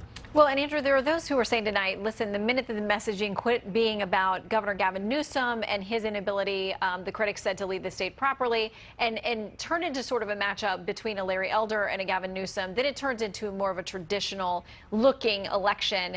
The critique, and there'll be many of those in the days and weeks ahead as they look back at this recall election, is that the focus got lost on what Gavin Newsom has done wrong versus looking like something that looked like a traditional matchup. What do you think? Yeah, I couldn't agree with that more, and I think that we've forgotten about the hypocrisy, right, or accepted it here in California, which is really disappointing for me, especially when the backdrop of the hypocrisy that we saw many times over and over and over again were hundreds of thousands of employees left out to dry, as I mentioned before, with no unemployment benefits because of the fact that Newsom misappropriated 30 to 40 billion, with a B, $billion worth of unemployment funds, right? So obviously now, you know, one thing that's not being mentioned, I think a lot of Democrats are licking their lips now thinking 2022 and saying, okay, now we use this to see Newsom's weak spots, and now is he going to get challenged from within from a more moderate, level-headed Democrat? That is possible. This is what California KCRW reports about small businesses there. It says at the height of lockdowns last year, some 15,000 small businesses in Los Angeles were forced to close, half of them for good. Many parts of the economy have since recovered, but many small business owners have yet to recuperate their earnings. Dino, first to you about how your business is doing, how your fellow business owners are doing now. There are still challenges ahead. COVID is not over. Oh, right. So as you know, we fought against the lockdowns, and you know, we had several people in our businesses that were calling us daily and literally begging us to work because they were denied access to any sort of funds, and they needed to work to feed their kids and keep their homes. And there was a point last year in which my wife and I were behind over $200,000 in back rent to our landlord. That fortunately we have a great landlord and he worked with us, but I can't imagine that other people who didn't have similar situations, I can't imagine what they went through. And it just begins to tax you so heavily on just a daily basis. My wife went like a year without any sleep whatsoever, having nightmares every night. And it just begins to affect you on such a personal level that it's just very, very difficult to overcome. But now, fortunately, we're doing well. And I think that the timing of the recall is also benefiting Governor Newsom very greatly. If French Laundry had occurred last month, and if people were still on lockdown, I think this recall would have been much more successful. But you know, we're open now. We're experiencing some freedom. People are successful again. And you know, we just got $2,400 in the mail, a stimulus check. And so I think all of these things have gone a long way to healing wounds, and people have a short memory when they are doing well. So, Andrew, Dino talks about things being open again, people feeling their freedoms again. Do you think that was in part the governor was a little bit more hands-off leading into this recall, hoping to avoid that criticism? And do you think his policies may change now that he clearly has the confidence of the majority of California voters who turned out tonight? I think that things have remained open and there's been a lot more freedom for businesses, certainly because of the grip of the recall potential, right? I think that Newsom was very confident all along that he was going to survive this recall. However, I do think that he certainly scaled back a little bit. Now, moving forward, right, staying away from the past, but moving forward, if there are going to be measures again that really put small businesses in the noose, what Newsom really needs to consider is the fact, number one, it's equality for everybody. He can't be picking winners and losers. And number two, he needs to compensate immediately any of the business loss that may occur moving forward. We're already talking about new variants, and I know we're going into flu season. That's the key right there. And the third piece of this is that he can't be weaponizing local agencies because, once again, this is a massive state. It's a country in and of itself, and things need to be managed on a local level. Those are the three pieces I think about moving forward. Okay, Andrew and Dino, thank you for coming back. We hope to see you again, and with success ahead for both of you. Thank you. Thanks very much. And can I just say that, you know, we got to go. Sorry, our extended breaking coverage of the recall election ahead as Fox News at Night has an extra hour.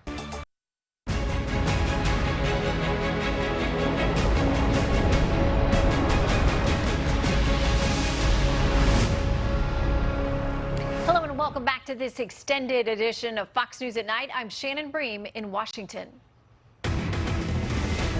Breaking tonight, California Governor Gavin Newsom appears to have staved off the recall challenge to remain in office.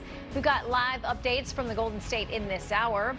Plus, the president's top diplomat was in the hot seat Tuesday, fielding questions from a fired-up group of senators from both sides of the aisle. Republican Senator Ted Cruz none too pleased with what he says were Secretary Blinken's attempts at misdirection. Unfortunately, the Biden administration, they're playing the blame game, and their talking point is it's Trump's fault, it's Trump's fault. One Democrat at the hearing today said we should have hearings on George W. Bush, that it's not even just Trump's fault, it's Bush's fault. I mean, they're reaching for anything except for the actual commander-in-chief that screwed this up. And a heart-wrenching plea tonight from the family of a missing Long Island woman. We've got the breaking news about what they're asking of the so far silent fiancé of Gabby Petito. Well, we begin tonight in California, where Governor Gavin Newsom has evidently won his fight to stay governor in the gubernatorial election, recall election there.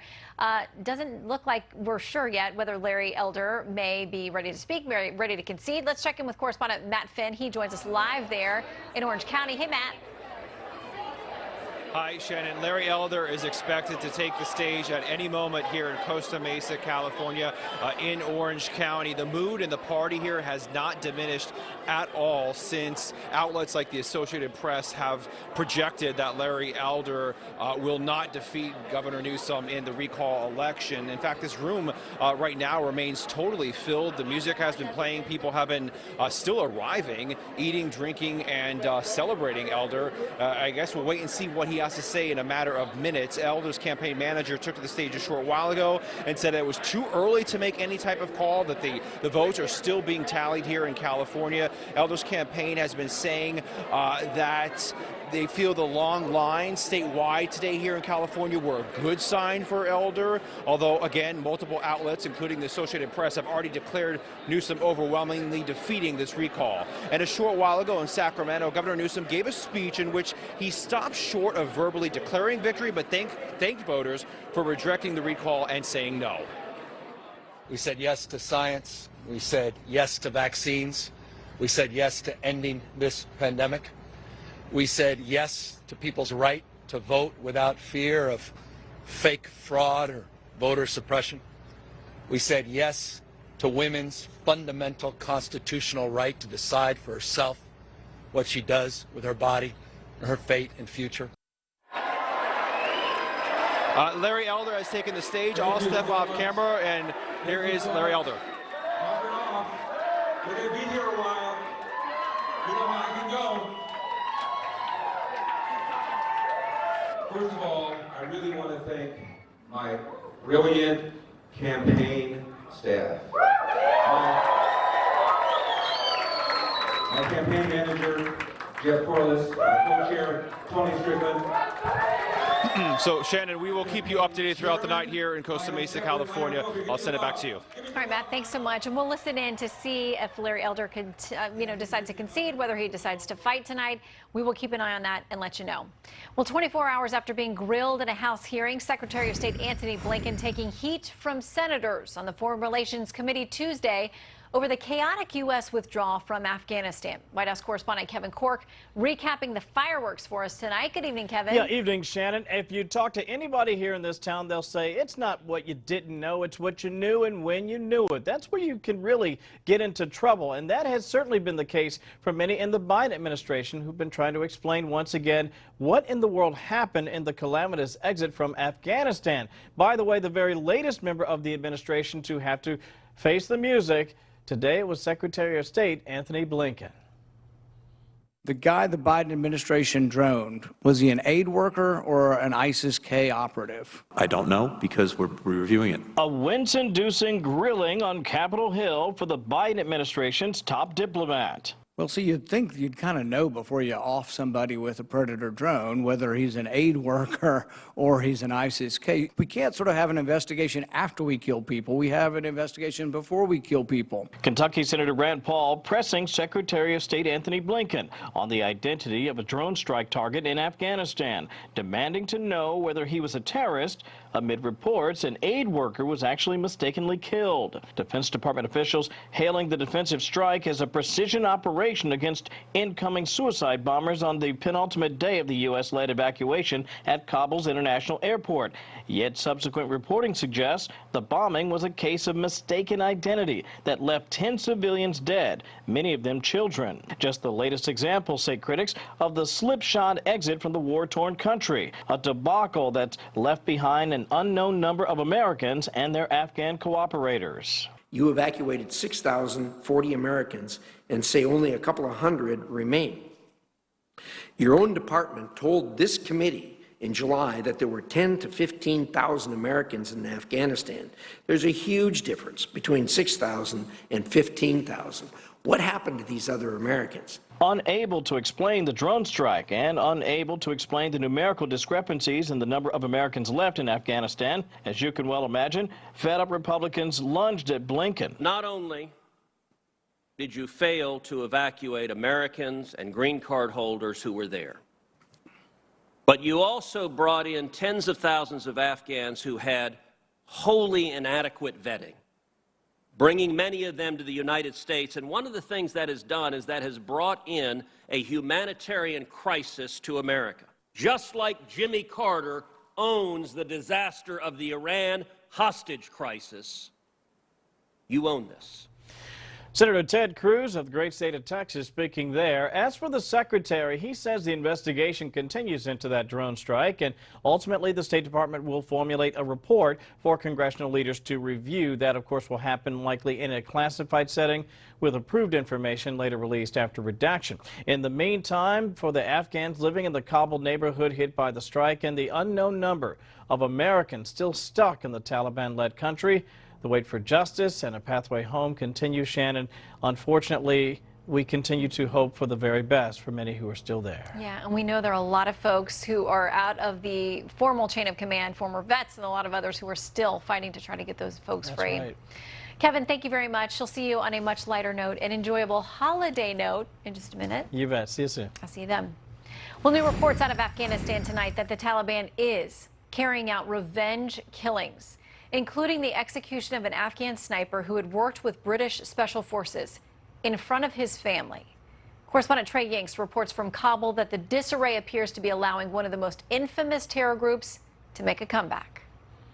We are already beginning to see, some of the indications of some potential movement of Al-Qaeda to Afghanistan. Deputy CIA Director David Cohen issuing a warning today. Speaking at an intelligence and national security conference, Cohen said estimates are that Al-Qaeda could have the capability to launch attacks against the U.S. in 1 to 2 years. The Taliban claims it won't allow that to happen, but their actions so far aren't promising. We want a positive relationship with the international community. We want a bilateral relationship. We want a good relationship. We asked them that they shouldn't bring Afghans under pressure. President Obama's CIA Director Michael Morale also spoke out this weekend about the U.S. influence on jihadists, saying the American withdrawal emboldened terrorists. As the Taliban tries to normalize regional relations, another Taliban official arrived in Afghanistan from Doha, where conversations with the group are ongoing.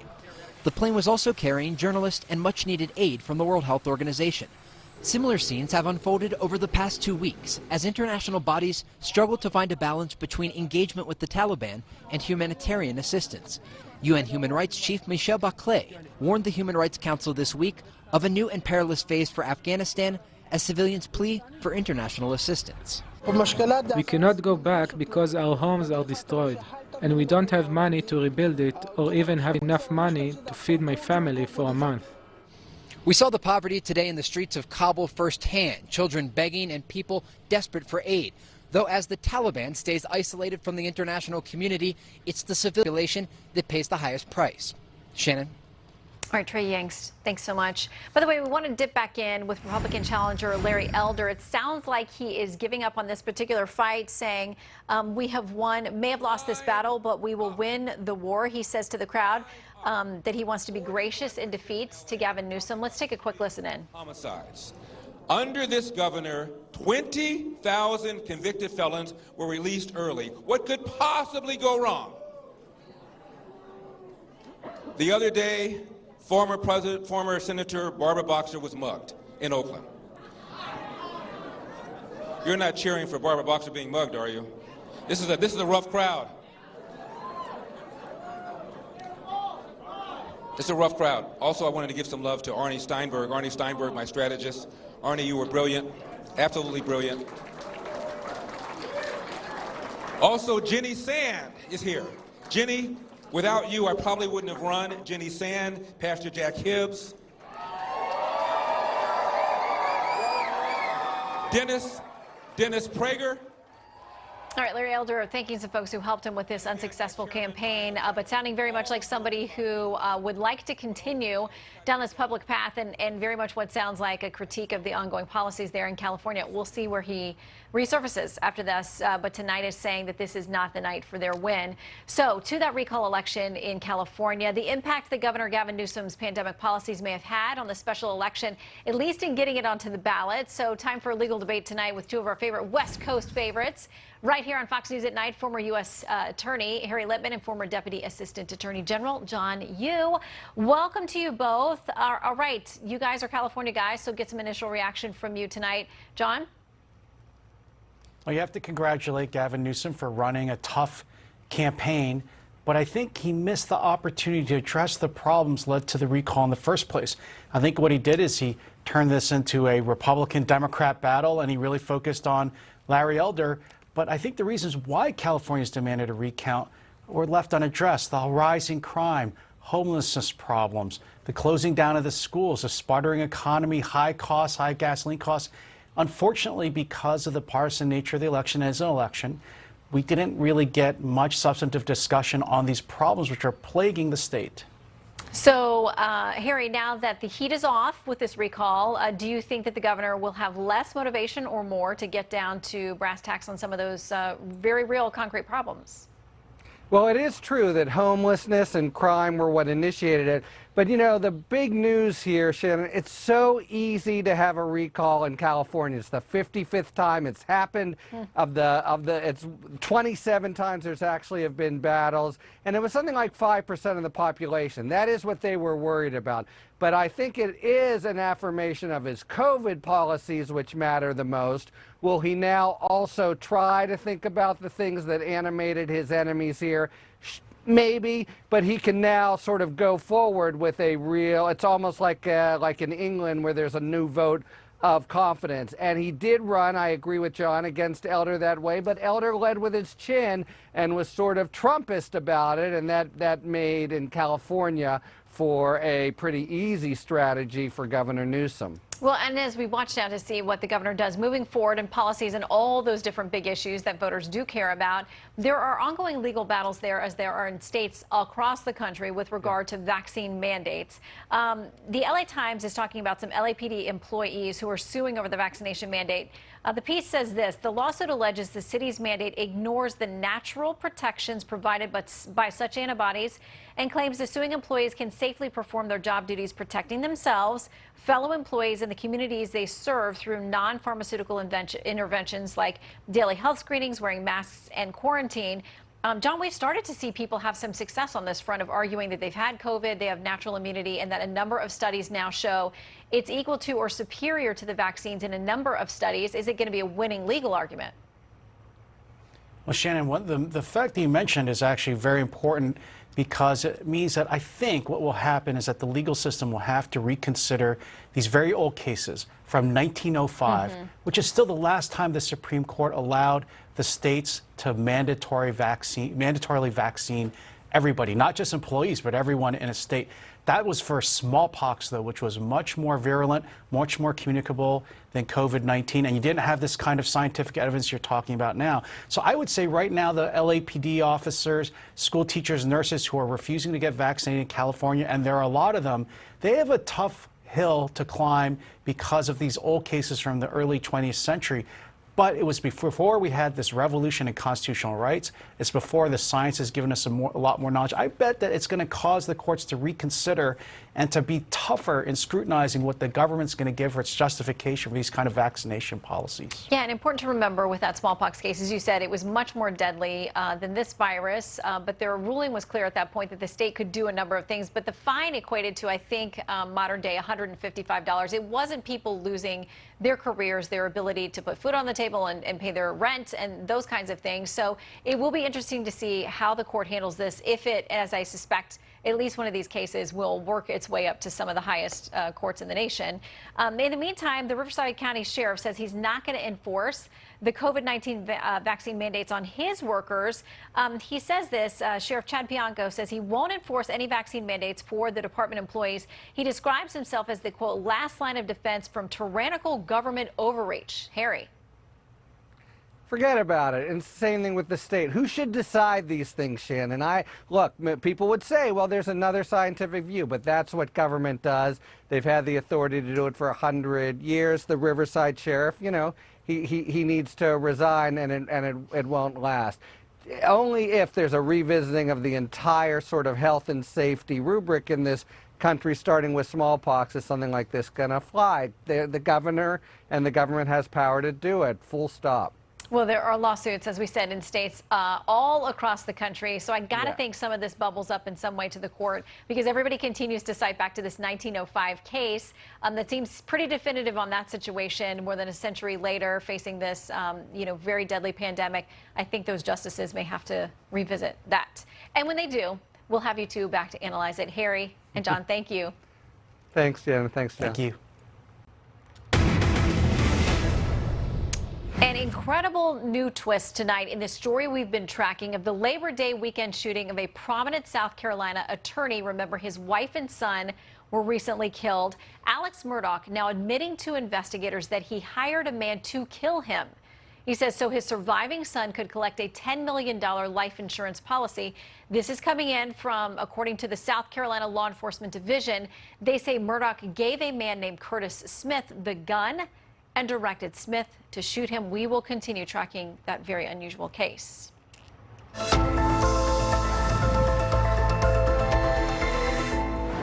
And the family of a missing Long Island woman is pleading with her fiance to talk to police tonight and to break his silence about what he knows about Gabby Petito's whereabouts. Correspondent Alex Hogan is tracking the very latest developments in this case. Good evening, Alex. Good evening, Shannon. New tonight, just 2 weeks before she went missing, police in Utah were called to an incident involving Gabrielle Petito and her boyfriend, but not enough evidence was found, so no charges were filed. 22-year-old Gabrielle Petito and her longtime partner Brian Laundrie set off on a cross-country road trip in her 2012 Ford Transit van. Gabby's mom says they left New York on July 2nd. I felt safe. They were together. They had a plan. They had an itinerary. We were excited for them. The pair sharing the journey online. Hello, hello, and good morning. Posting photos and videos along the way. It is really nice and sunny today. Her parents in Long Island say Gabby typically checked in with them about 3 times a week, and then everything stopped. By the end of August, the updates ended, and on September 11th, the family reported her missing. We don't eat, we don't sleep. We're just actively looking for her. Gabby was last seen checking out of a hotel in Salt Lake City, headed for Grand Teton National Park. This weekend, police in Northport, Florida, locating her white van outside her boyfriend's parents' home where the two lived. Gabby's family reacting tonight, quote, Brian is refusing to tell Gabby's family where he last saw her. Brian is also refusing to explain why he left Gabby all alone and drove her van to Florida. His attorney responding, on behalf of the Laundrie family, it is our hope that the search for Miss Petito is successful and that Miss Petito is reunited with her family. A twist in the road trip that was supposed to end in Portland, Oregon in October. Gabby's family say they hope someone will find her. Police in Florida tell me that the FBI did forensic testing on that white van this evening, and law enforcement are asking anyone with information to come forward. Shannon. Alex, thank you so much. We'll follow it. Well, the four-legged intruder stealing the show at a cricket match and in need of a karaoke partner for 80s nights. Say no more. Today's best viral videos. Dog-centric. Next.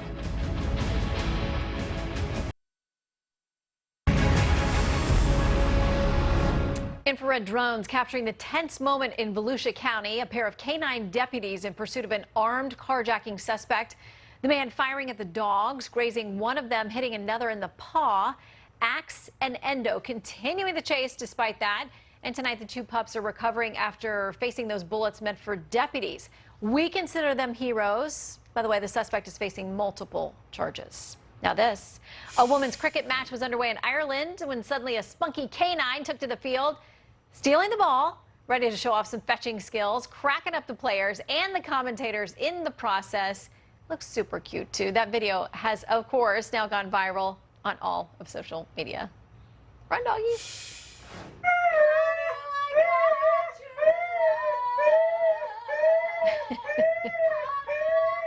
My dog used to do that when I played the piano. All right, that was Cash, the husky, and his owner, Megan, rocking a duet to the 80s hit Alone by Heart. What can I say? The pup has got some nice pipes. I like it. They're working together. Nicely done. And finally, check it out. A dog surfathon bringing the community together. 70 dogs catching some swell at Del Mar Dog Beach. Each pup judged on ability to ride the wave. Stay on the board and fun factor. We think they're all winners. All right, you got a video you want to share with us? Hit us up at Shannon Bream or at Fox News Night on social media. Well, New York Congresswoman Alexandria Ocasio-Cortez creating a firestorm at the Met Gala Monday night, not just for her tax the rich dress, but joining with her fellow A-listers in not wearing a mask on the red carpet while face covering mandates are being enforced across the country. Correspondent Jeff Paul takes a closer look at the story for us tonight. Good evening, Jeff. Shannon, while those who attended the Met Gala didn't break any rules or violate any policies, health codes, state or city laws that we're aware of, some folks on Twitter are still upset with how the event played out. Part of it is due to the fact some stars were photographed not wearing masks while those working the event had facial coverings on. But a closer look at this and you'll find the arrival area and the red carpet where those photos stem from was outdoors. We should also mention the Met Gala had a COVID policy in place.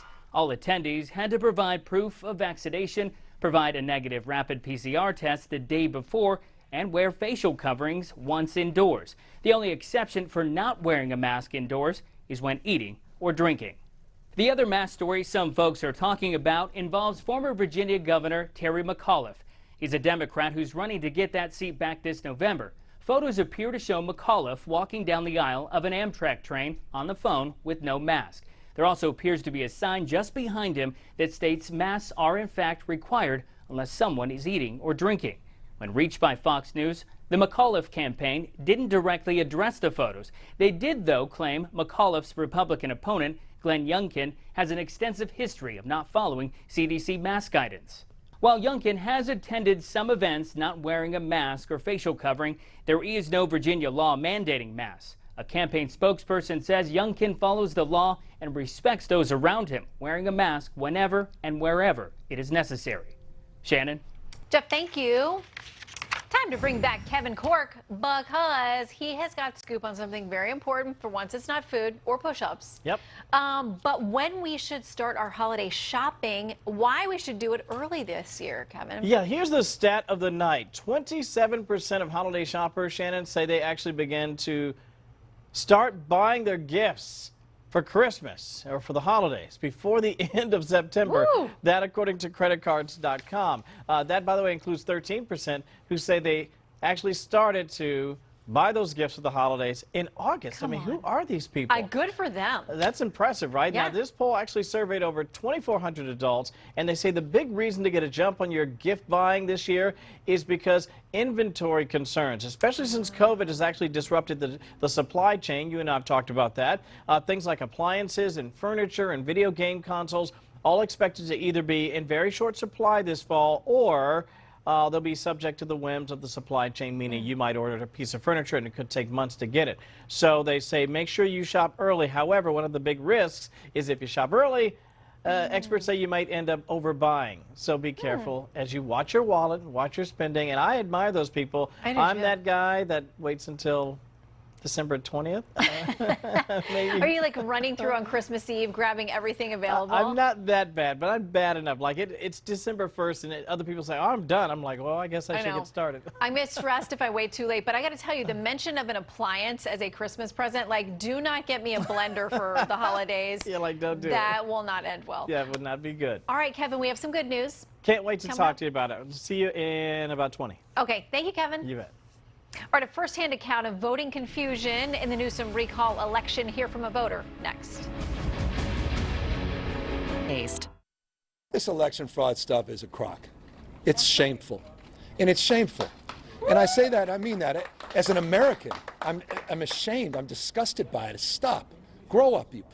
These people literally are vandalizing our democracy and trust in our institutions. As Governor Gavin Newsom has evidently prevailed tonight in California's gubernatorial recall election, we have a first-hand account of a Golden State voter who encountered some hurdles in trying to cast her ballot today, raising some questions. Let's bring her in, Californian Christine Lewis. Thanks for being with us, Christine. Thank you for having me. Okay, so the governor there says anybody who raises questions about fraud, it's despicable. That's not what you're saying, but you did have a unique experience today that raises some questions. What happened when you tried to go vote?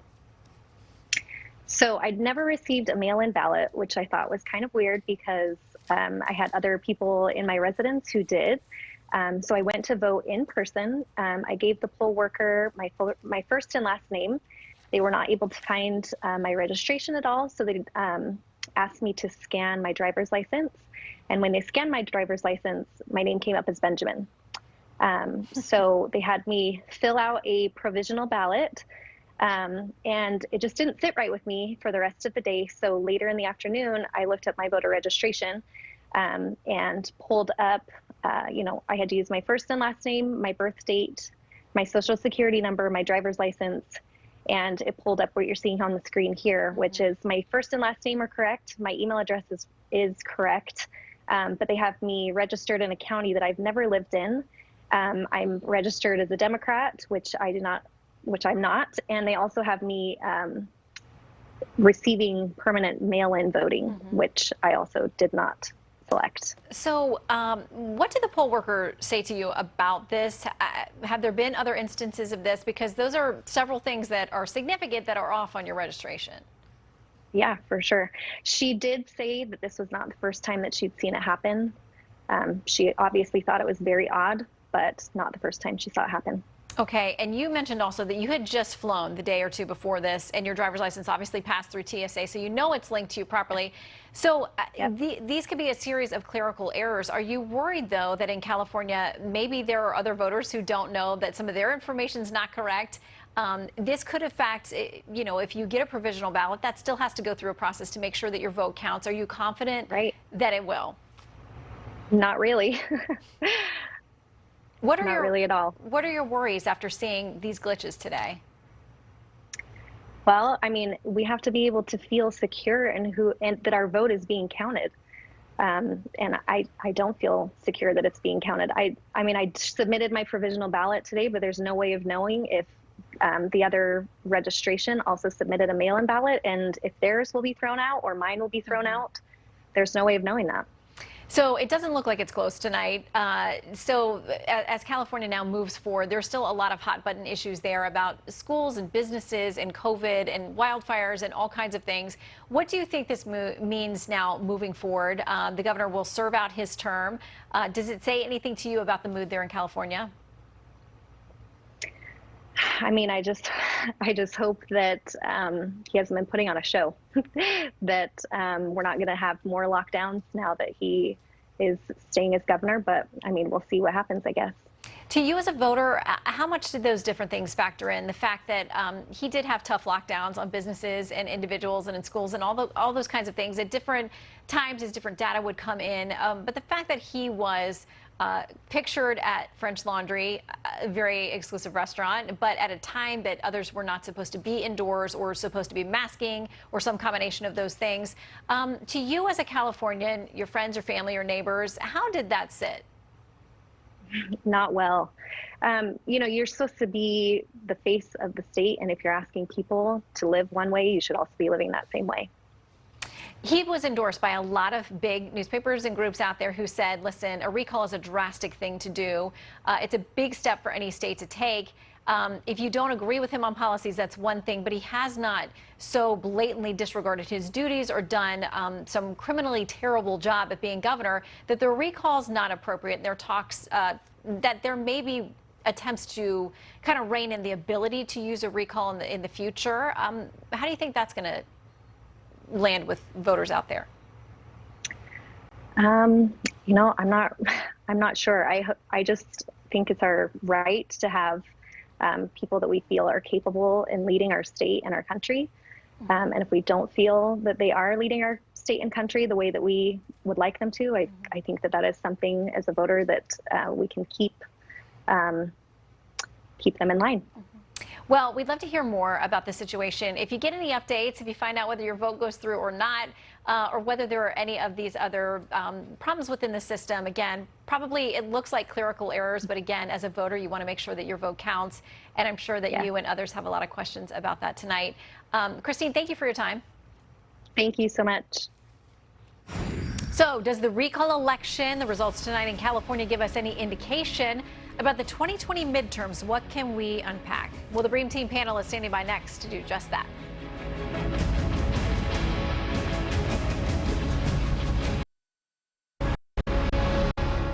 Back to tonight's top story, an apparent win for Governor Gavin Newsom in California's recall election. So what do we make of it? What does it mean, if anything, for the midterm elections in 2022? Let's bring back tonight's Bream Team panel to debate that question. Fox News contributors Leslie Marshall and Jason Chaffetz, and Rescue California campaign manager Ann Dunmore. Great to have all of you with us. Thank you. Hi, Shannon. Good to be back. All right, Ann, you were on the losing end of this proposition tonight. Your reaction? I don't think we were losers. I think we were winners the minute we qualified the initiative. I think the petitions and the signatures. I think we were winners when we forced a president, a former president, a vice president, and 5 presidential contenders to help come and save Gavin Newsom's bacon. And I think this is the first battle of many, and I don't think we've lost the war. I think he's going to be damaged. I think the returns that you've seen so far are just 38% of the voters, and I think there's another 6 or 7 million people that are left to vote. So I don't think we'll be able to make up the gap to win, but I think we'll make up the gap to remind everybody that you can't run amok like this guy did. Well, Jason, and will continue to run amok. Yeah, and Jason, Democrats easily far outnumber Republicans by registration there in California. So can we extrapolate anything more broadly for the national races next year from this particular state tonight? Well, look, if the Republicans in the House of Representatives want to take control, they need to wrestle some seats out of California. They lost 8 in a previous election. They need to go back and win some of those. Winning statewide in California with a 2-to-1 advantage, Democrats over Republicans, is a very, very tall order. But break it down by the congressional district, I think this bodes well. Enthusiasm usually wins elections. I think Republicans coast to coast are going to be fired up. And the people in California, you know, to get 2 million signatures, put it on the ballot, force the Democrats to spend close to $100 million. I think they've got a lot to be proud about tonight. The Associated Press says this. It says 2020 was a relatively good year for the GOP in California as they won several congressional swing seats in Southern and Central California.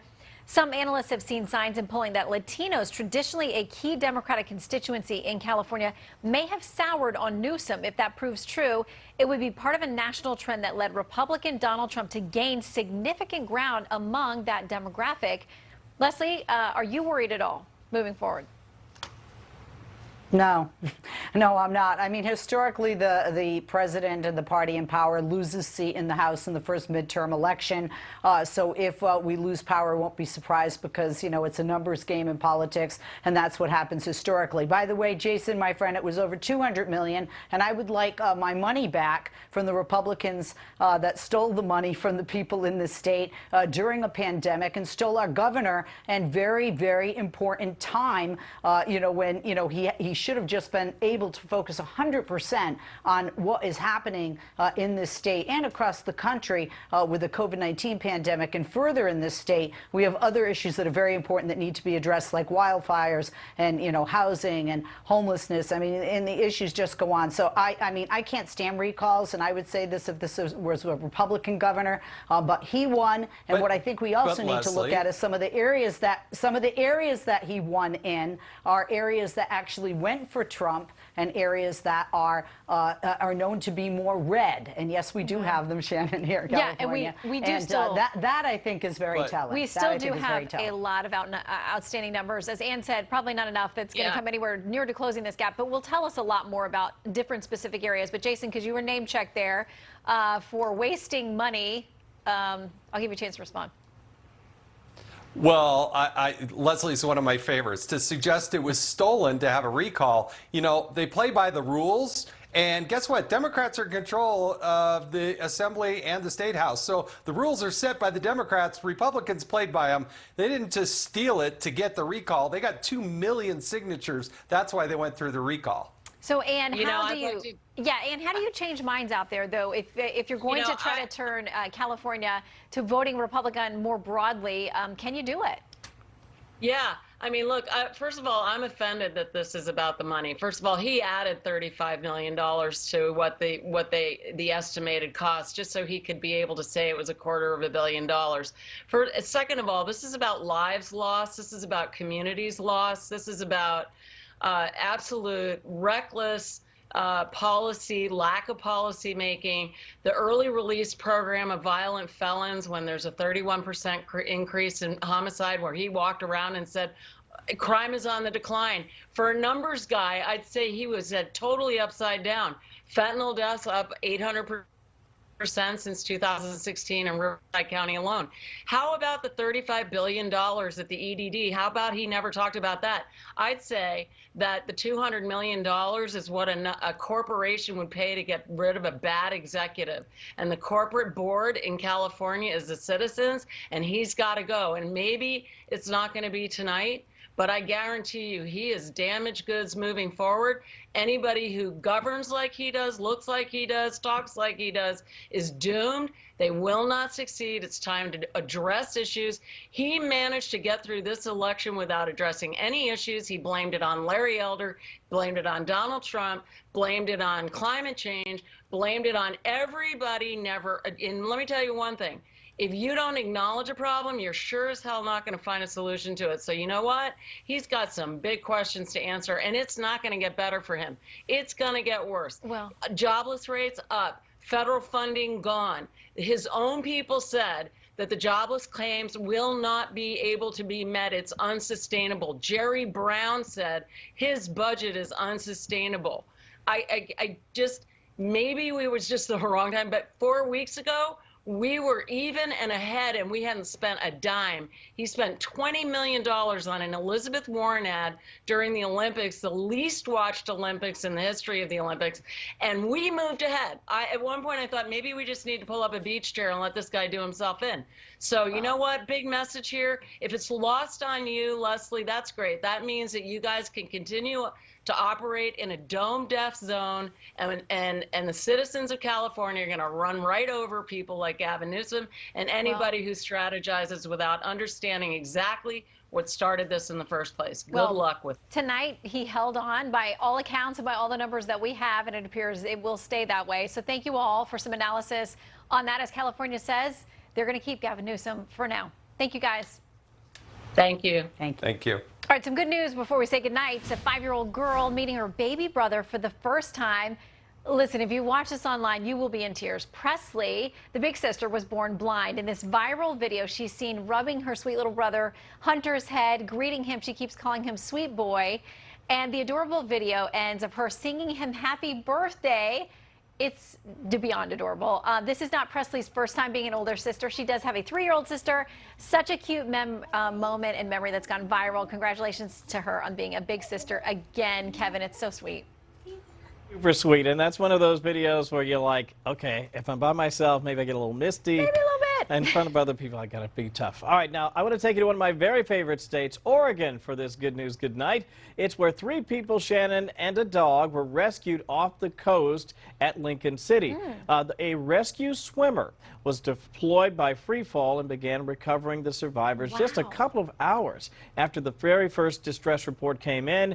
All were later hoisted aboard an MH-65 Dolphin helicopter. A good night salute to the Coast Guard and that incredible rescue swimmer, and to all who worked very hard to bring them home to safety.